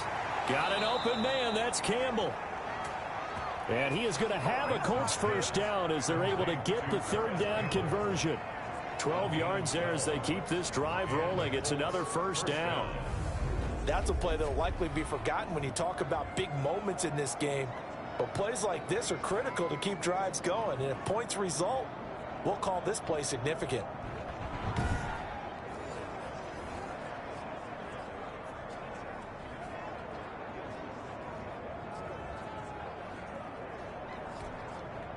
So operating from Tennessee territory now. Here's 1st and 10 at the 41.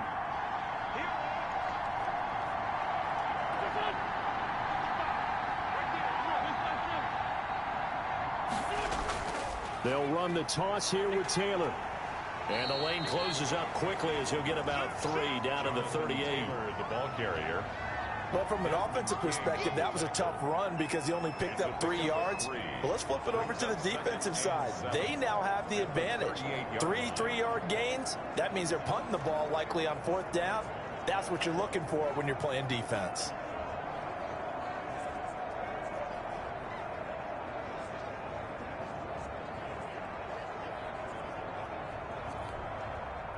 Coming up on 2nd and 7.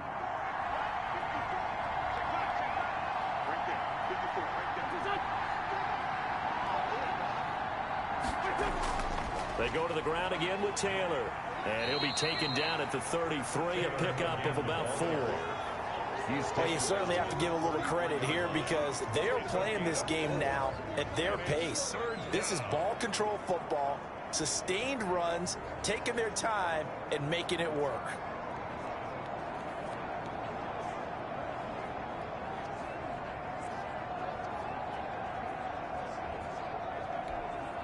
They're trying to keep the drive going. This will be play number 8. It's 3rd and 2.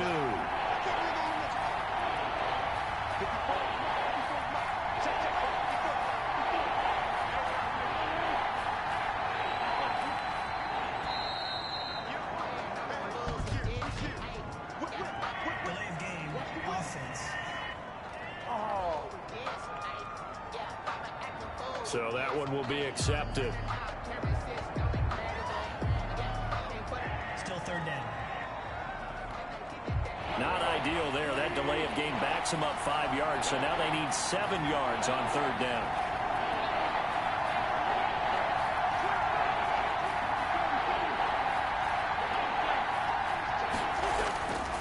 Wentz, and he's got his man Hilton. And he's going to have another first down as the tackle's made at the Titans' 25-yard line. With that catch, he goes over 100 yards receiving on the night. And he's over 100 yards now after that last catch. Already, of course, leading the NFL in receiving yardage. So he's done nothing at all to hurt his cause, to stay in that spot. But I've been so impressed with how he's gotten it done. Body control, route running. How about the way he competes for the football at the end of the play?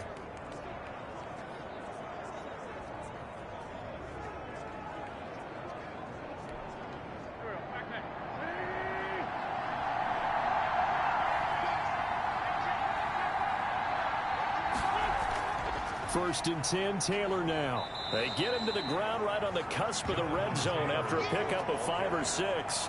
He's brought down. Looks to me like maybe there's a little attrition setting in with this drive, because when you see that type of a run, I get the feeling the defense getting a little bit tired. And that's the last thing they need, especially when they look up at the scoreboard.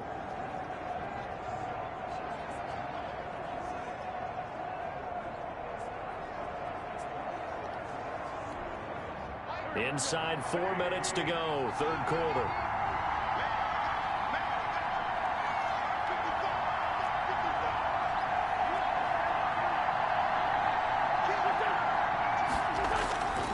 They run once more with Taylor. And he'll go down here at the 12-yard line. That one, a first down pickup of 8. Well, that last run makes this a 100-yard night. I've loved the way he's hit the holes. He's been quick, he's been decisive, and he's been a whole lot of fun to watch.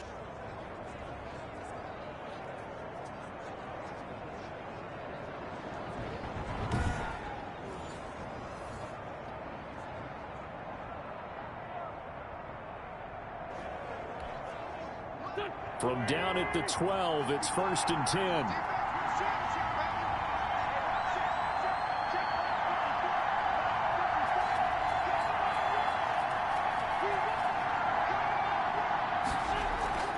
Here's Hines. And he takes this one in for a Colts touchdown. Nyheim Hines with a lucky number 13 touchdowns now on the year. And the Colts are able to grow their lead. Circle that drive because that might be one to remember. Well executed to give them a little cushion. Well, let's take it into the boxing ring. You talk about them commanding it, keeping the fight where they wanted to, whether it was in the center of the ring or putting them on the ropes because it was jab, jab, jab. And finally, the haymaker to put that drive away.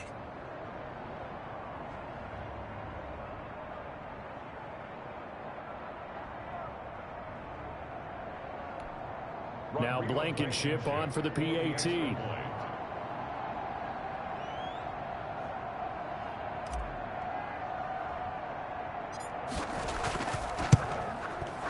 And the lead is up to 15 now. Is good. So that drive, 12 plays in length. And it was capped off by a 12-yard touchdown run.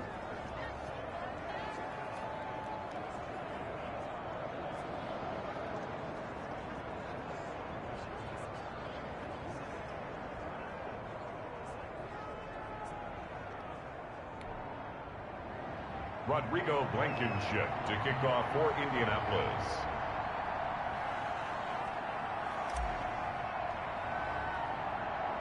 So after the touchdown, here's Blankenship kicking off. Here's Humphreys. Oh, a good-looking return set up here. And good starting field position. He'll get this one all the way up to about the 35-yard line. And here comes Tennessee as they get set to take the field.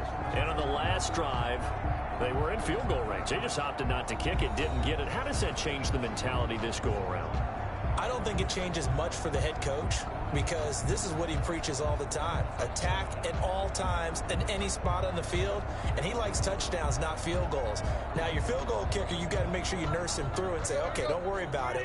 When we need you, you've got to be ready to go. And the team, of course, loves to see points on the board. So let's see if it changes a little bit if they're in the same spot again. Yeah, we'll see what the decision is here if they get to that spot. And he gets this up across the 35 before he's out of bounds. 3 yards the gain there, second down. Brings up 2nd and 7.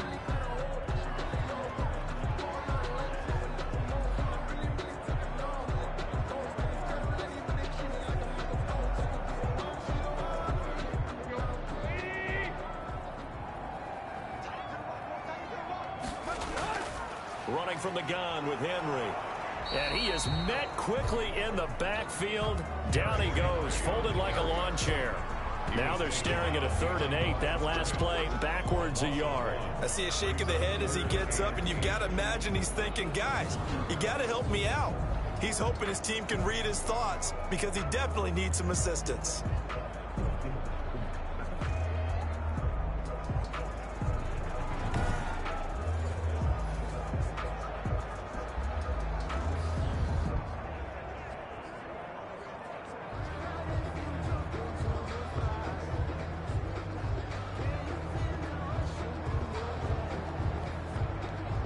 This offense in desperate need of a conversion as they come up on 3rd down.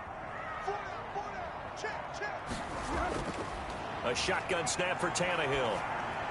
Throw left side complete. It's Henry.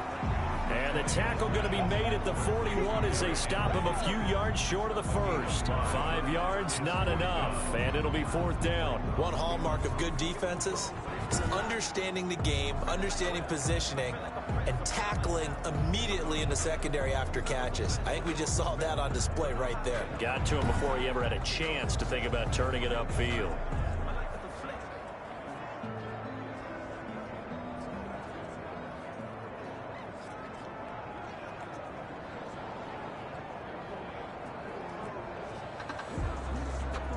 Here's Brett Kern now as he'll punt it away for the 2nd time.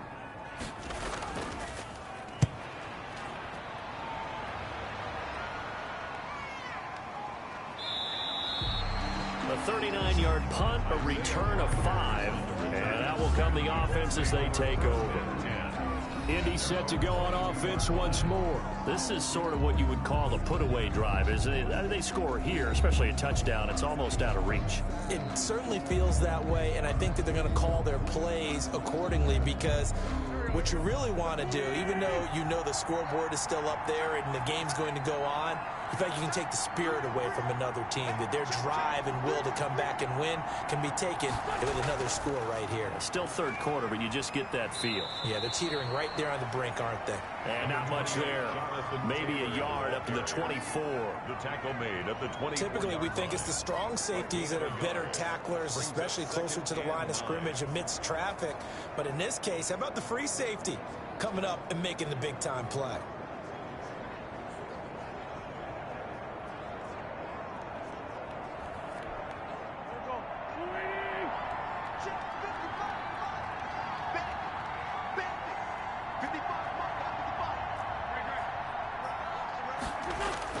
On 2nd and 9, Wentz, and he's got his favorite target yet again. It's complete. 12 yards there and a 1st down. And now we get into the psychology of the whole thing because a lot of teams with a 2-score lead in the 3rd quarter, they almost become defensive with their offense, just playing not to lose. I think with this team, you got to figure at this point, this is a great spot for them to go into attack mode, really try and put the hammer down and finish this one off.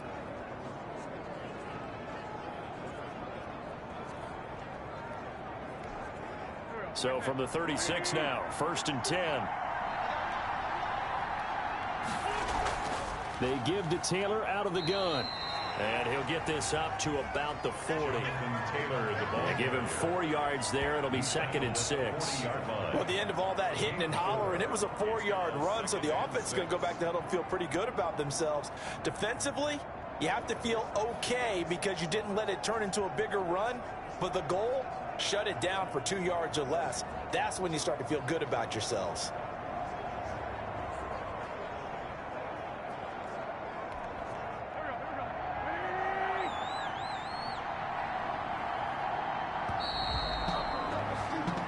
1 quarter remains here in this Thursday night matchup. This is the National Football League on EA Sports.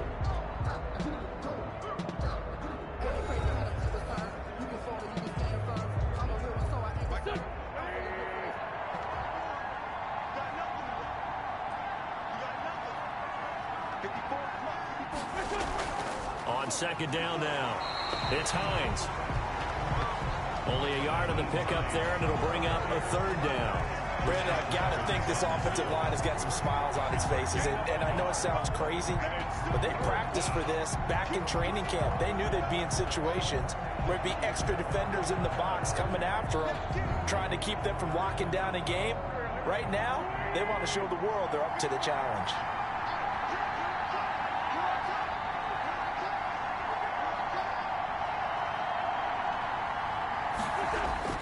From the gun on third down, Wentz. Campbell making the catch. And he is going to have a Colts first down as they're able to get the third down conversion. 12 yards there as they keep this drive rolling. It's another first down. Charles, you'd said the magic number was probably right around 20 for this defense because they're facing one of the top 5 offenses in the league in terms of points scored. They've had their moments, but this offense just a little too good, isn't it? They really are, because no matter what you do to make an adjustment on defense, they've had an answer for it.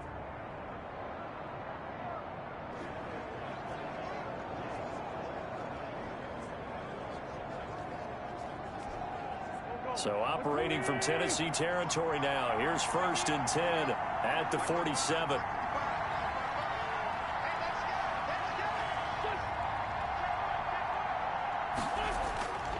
The give to Taylor. And a pretty big hole as he's down to about the 40. 7 yards on the pickup there, and it'll leave him with a 2nd and 3.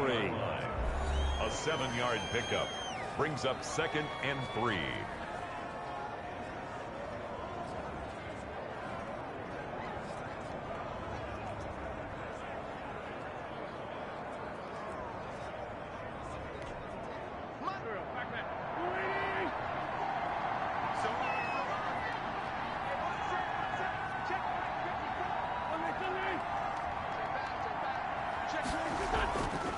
Now it's Hines. And he is going to get this close to the first down markers. He's brought down at the Titans 36. They get 5 out of that one, and it moves the chains. I think there's a fatigue factor that's kicking in defensively. You know the will is still strong, but I think the offense is starting to bend it just a little bit, don't you? Yeah, absolutely. It's looked that way. We'll see if they can continue this already strong drive.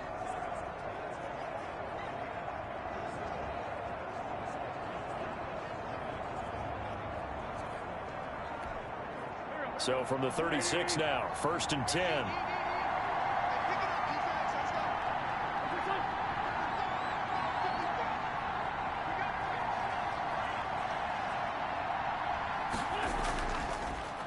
Here's Taylor.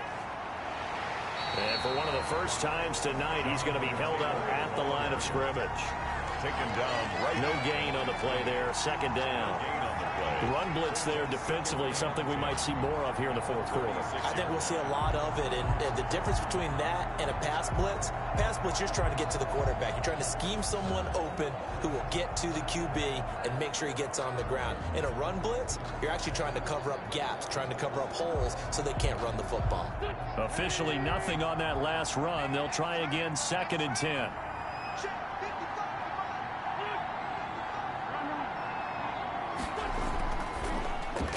A throw out wide caught by Pascal.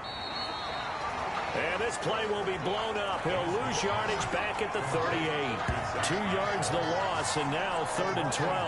Well, if you're going to turn things around in a game like this, Charles, those are the kind of plays that you need. And I just love the way that defense rallied to the football on that one. They got the completion, but he was smothered behind the line of scrimmage. And when you make tackles like that, your whole defense is going to be fired up.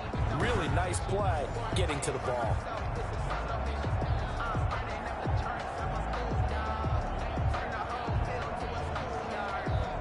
The Colts on 3rd down. Well, they've converted 7 times and could use another right now. This is 3rd down and 12.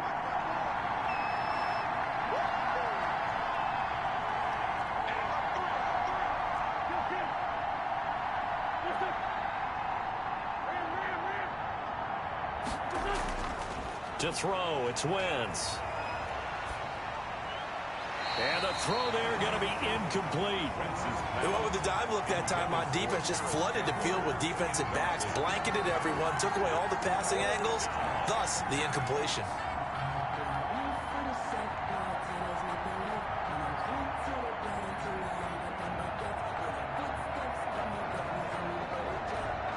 Now here's Rigoberto Sanchez as he'll kick it away for the second time.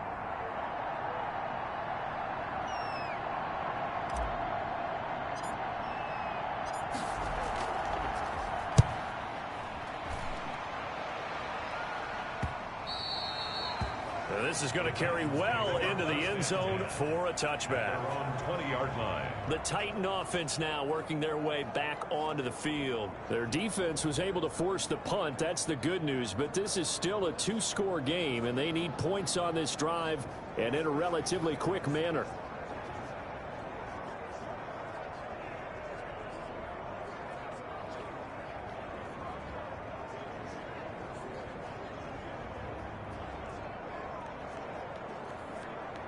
Tannehill and the Titans come up now 1st and 10 at the 20.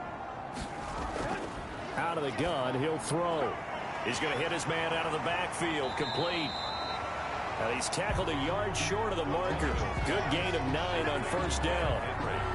At this stage, this drive's got to be touchdown or bust because you need 2 of them. And if I'm the offensive play caller, I'm not just looking at my dagger plays downfield. I'm looking at some of my specials, something that can fool them and give you a big play now. With a sense of urgency. No doubt. To throw again on 2nd down. Tannehill. Smith catches left side. And he's out of bounds, able to take this one up to the 35. 6 yards the pickup, and that's a 1st down. 4th quarter, every drive so critical, and you figure they only get one more shot after this, so a touchdown's imperative on this drive. It is, but you also have to think to yourself in play calling, don't hold anything back. Don't save it for the 2nd touchdown. You got the 1st one for the 2nd one to even matter. Now a 1st down throw, Tannehill. And that is incomplete. He couldn't hold on through the contact. Brings up 2nd down. It's been clear in this matchup which side has been the more physical one. It's been this defense. And here's another example on that last play. Here's 2nd and 10 now from the 35. Throwing again is Tannehill. Quick hitter here, it's complete. They get 6. That'll leave them with 3rd and 4. You got the big lead defensively. Willing to give them that underneath stuff, right? And this is why you work on your tackling. Tackle them after the catch, inbounds, keep the clock running. Just go ahead and bleed the game out that way.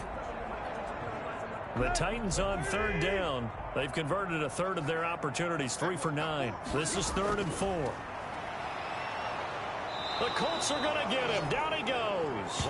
DeForest Buckner in there to get him, and that is now sack number 18 on the season for him. My man, it's been a rough night for that offensive line, and it's only getting rougher. 5 sacks now that they've given up in this contest so far. It feels like the witching hour out here, doesn't it? Okay, stupid question. What's the witching hour? Yeah, the witching hour. That's when everything goes haywire late at night.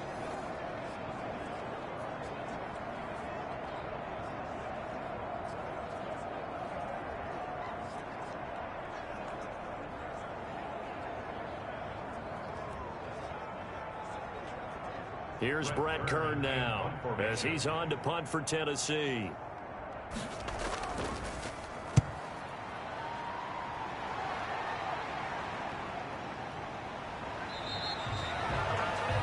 So a change of possession here on the punt. And the offense will take over with a new set of downs. The Colt offense and T.Y. Hilton making their way back out. And I know that they've double-teamed him a couple times, but not a ton. Whatever they're doing isn't working. He's up over 100 yards. We'll see how they adjust. And when they do that, they weaken their defense in other places as well. And how many times have we done games where we've seen a guy have a big game like this? But it's usually not by himself, is it? Right. Usually it opens it up for other people to have big games as well.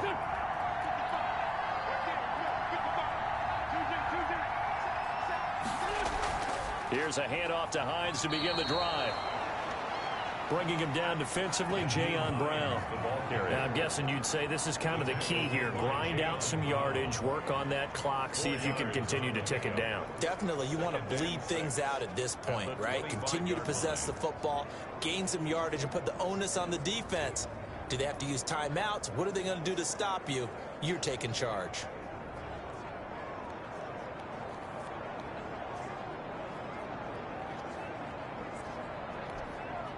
From the 25, here's 2nd and 6.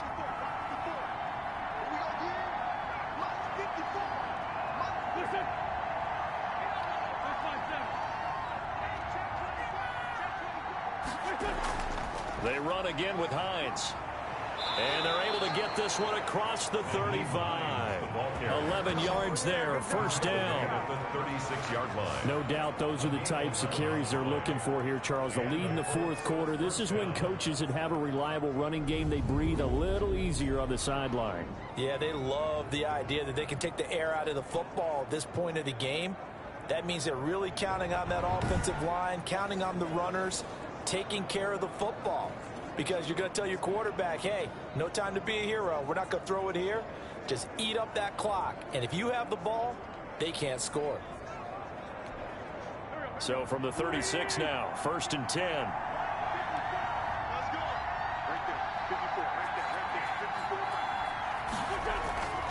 They run with Hines. And he'll grab a gain of 5 out of this up to the 41-yard line. That gives him 98 yards in this game, and he's got to feel pretty good about that, but the entire offense does.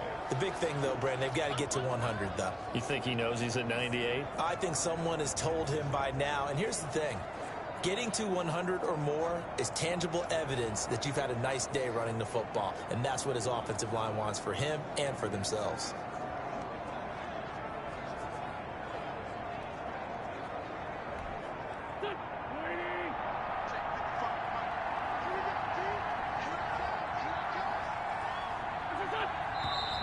And now with a play clock winding down, a whistle and possibly a false start. The false start penalty, and now they're back to needing 10 yards on 2nd down.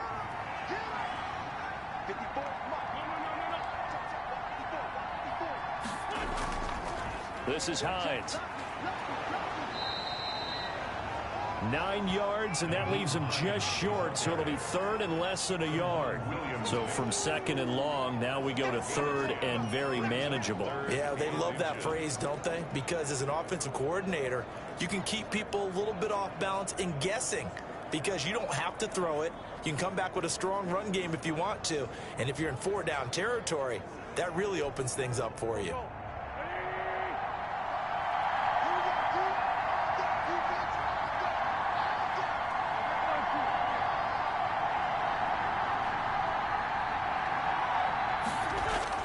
They'll try and run for the first with Taylor. And the athleticism on the spin move allows him to pick up the first before he's brought down.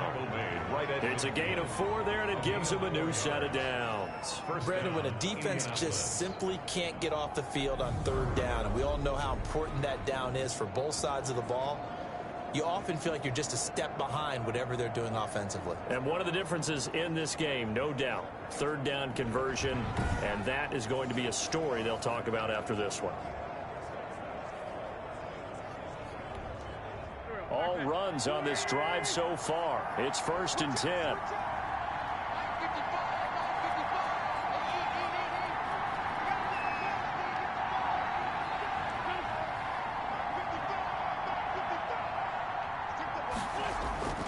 They'll run with Taylor.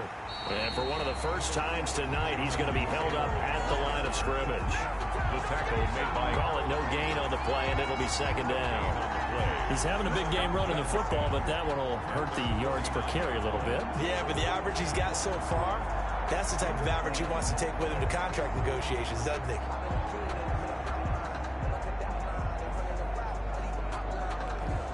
This drive's taken more than 3 minutes off the clock already as they come up on 2nd down.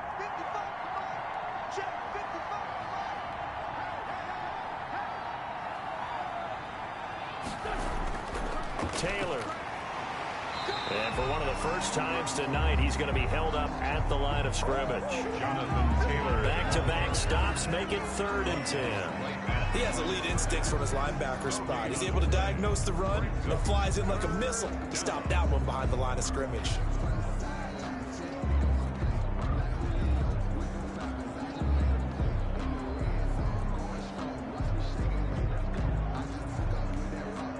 Now play number 7 of the drive as they're looking at a 3rd and 10.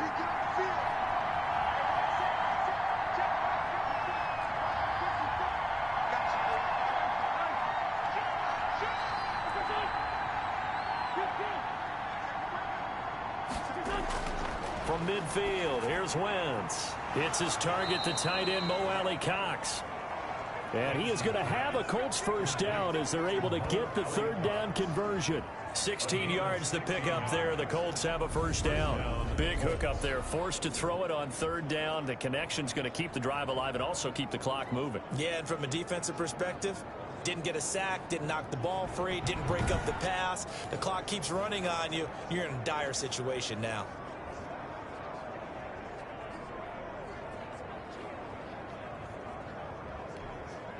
From the 34 now, here's 1st and 10.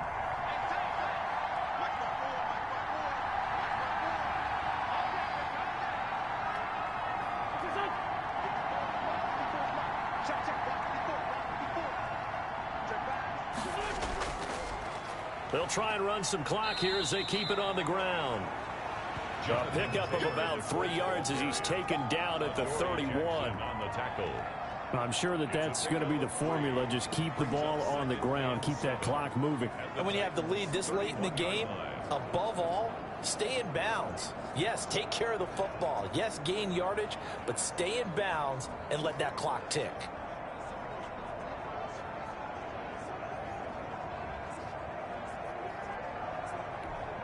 Clock continuing to run. They'll probably wind this all the way before snapping it on 2nd down.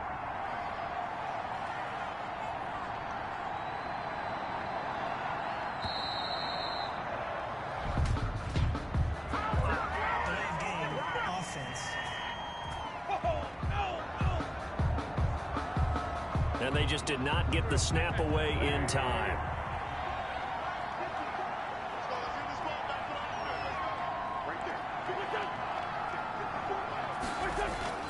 Again, it's Taylor. And down right around the 32-yard line, 4 yards on the pickup. They're in a pretty good spot right now with a convincing lead. I think this is where they put on the boxing gloves, start to try and pound them into submission. And the offensive line, they've controlled this game. I don't see why that trend would change now.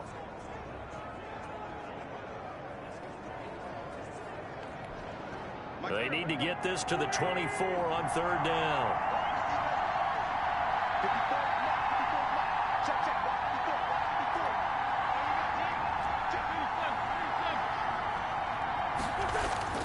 Here's Wentz to throw.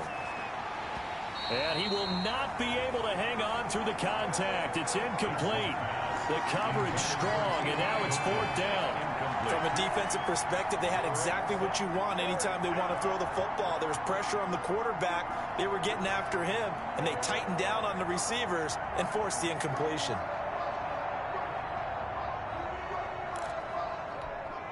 And with things looking pretty good on the scoreboard, they're going to keep the offense out there and go for it here on 4th.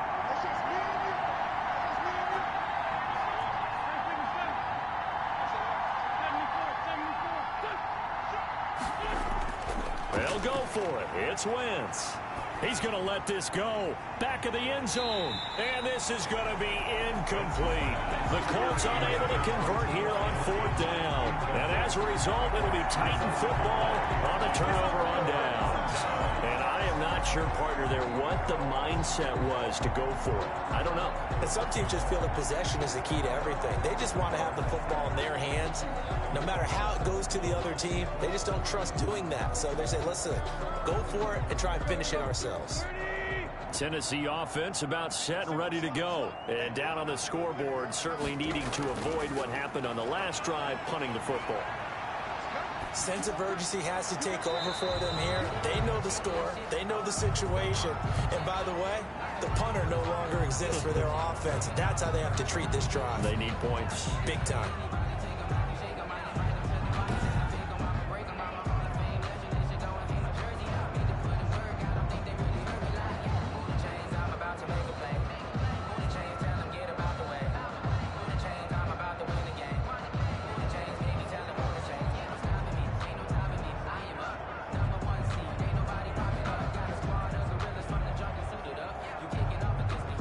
Here's 2nd and 10 now from about the 32. Now Tannehill. And he'll be brought down by the Colts. DeForest Buckner in there for the sack, and he's closing in on the all-time record. That's number 19 on the year.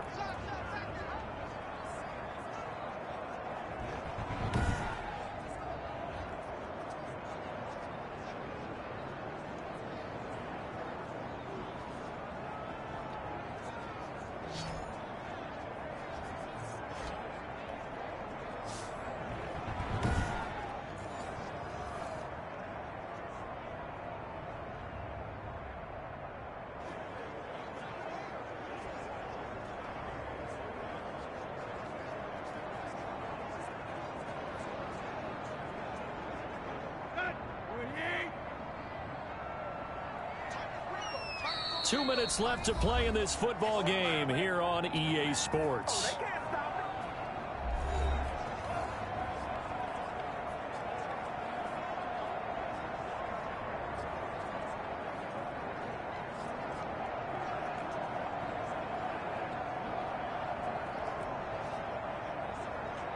So the Titans in possession of the football here as we get you reset. They face a 3rd down now as they try to find a late score. Now a desperation throw deep downfield. And that's going to wind up incomplete. However, we do have a flag down. Let's check in with our referee.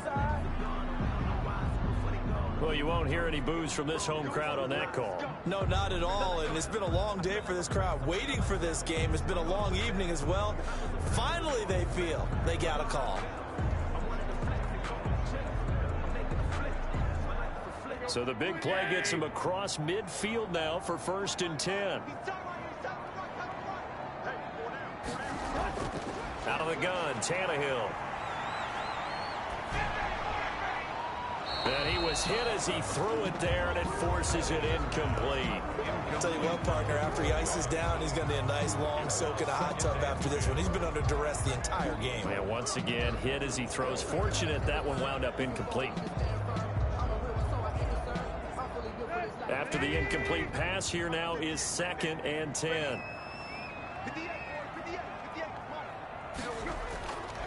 Back to throw, Tannehill.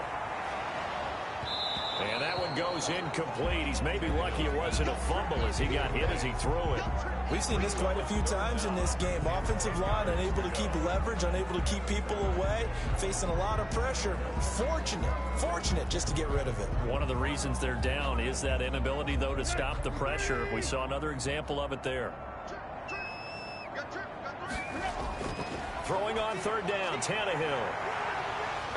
And that is incomplete. This defense was definitely alert to the possibility of the deep ball, and they were more than ready for it. They've got the lead, 4th quarter. Maybe can expect more passes like that downfield.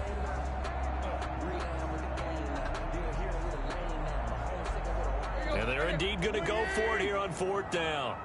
So trailing here in the last quarter, let's see how this plays out. He's going to let it fly. And they will not be able to hook up there. It's incomplete. They had to go for it with such little time remaining. And the Colts are going to take over with a football. So with that, we can just about close the book on this one, Charles. Yeah, what's the old expression about slim and none? Well, Slim just left town on that They're one. down to none? Yes, exactly right.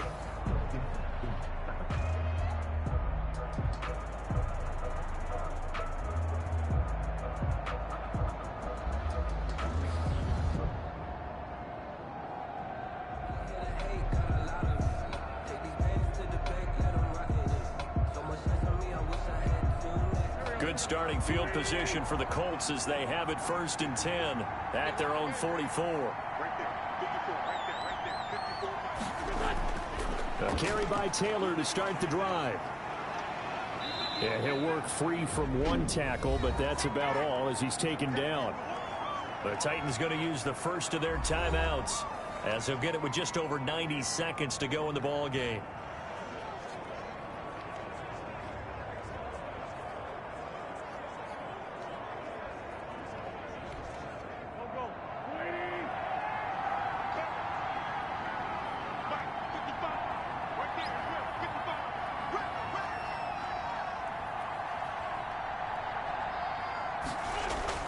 They'll keep it on the ground. Taylor, and he's going to have to protect the football and take his lumps here at this stage of the game as they stop him behind the line.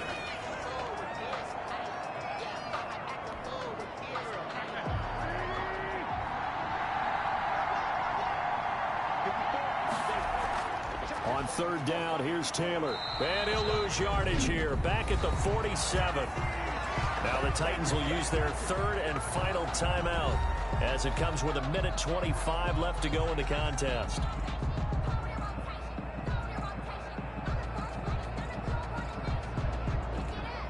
Now here's Rigoberto Sanchez as he's on to punt for Indianapolis.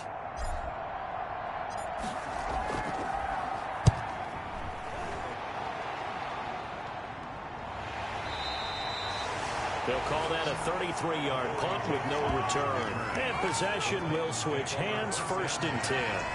So now Tannehill and the Titans down by 15. Under 1:20 to go. How will this thing pan out? We'll watch as they come up on 1st down.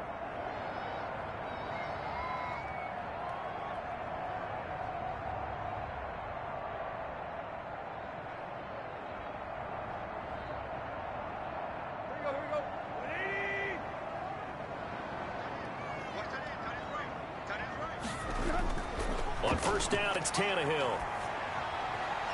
And a quick throw here, that's complete. The completion, but they go in the wrong direction. A loss of yards, and now they're dealing with a 2nd and long.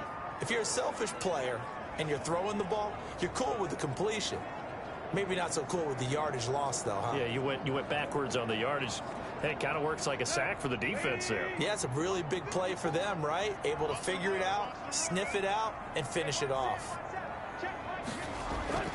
Looking to throw again on 2nd down. Tannehill. And he'll get this underneath to Henry. Tannehill's pass. It's a gain of 7, and that'll bring up a 3rd down. And he's got a man, Corey Davis. And he's going to have the 1st down yardage as he's down at about the 30-yard line. For a Tennessee. To the air again, Tannehill. He'll get this one complete to Davis. Tannehill's a good pickup there. 8 yards on the 1st down completion. Throwing again on 2nd down. Tannehill. Oh, there's that man again. It's complete. And he'll get up near the 45. They'll spot it at the 44. For a Tennessee Titan. Tannehill throwing again. It's complete to Brown, right side. Pushing a foul, roughing the passer, defense. This is unbelievable. Well, when you're leading in the 4th quarter, that's not the penalty you want. Not at all, and now your discipline comes into question. Having poise this stage of the game, you can't have those kind of plays. So now a fresh set of downs, 1st and 10 after roughing the passer. One last throw here for Tannehill. Now a desperation throw deep downfield. And this is intercepted, and that should do it. Picked up by Rock Ya-Sin.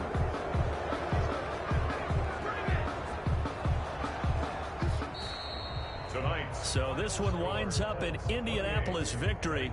And it was their defense that really made the statement after the break. They pitched the second half shutout. Yeah, think about the team that just got vanquished. They did score in the second quarter. Do you think they thought at all that that would be their last points of the game? No, but what a second half. The adjustment, whatever they did in the locker room, it certainly worked. It certainly did, and you're exactly right. Whether it was an adjustment, whether it was just more focus on what they planned to do going in, whether they just played better, whatever it was, it all came together in the second half, and no points were allowed. That's a great way to close them out.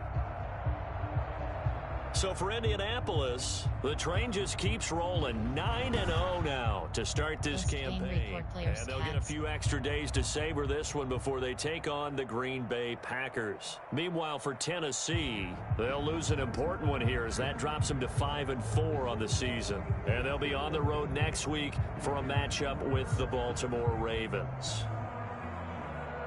And for Charles Davis and our entire crew, I'm Brandon Gaudin. You've been watching the NFL on EA Sports.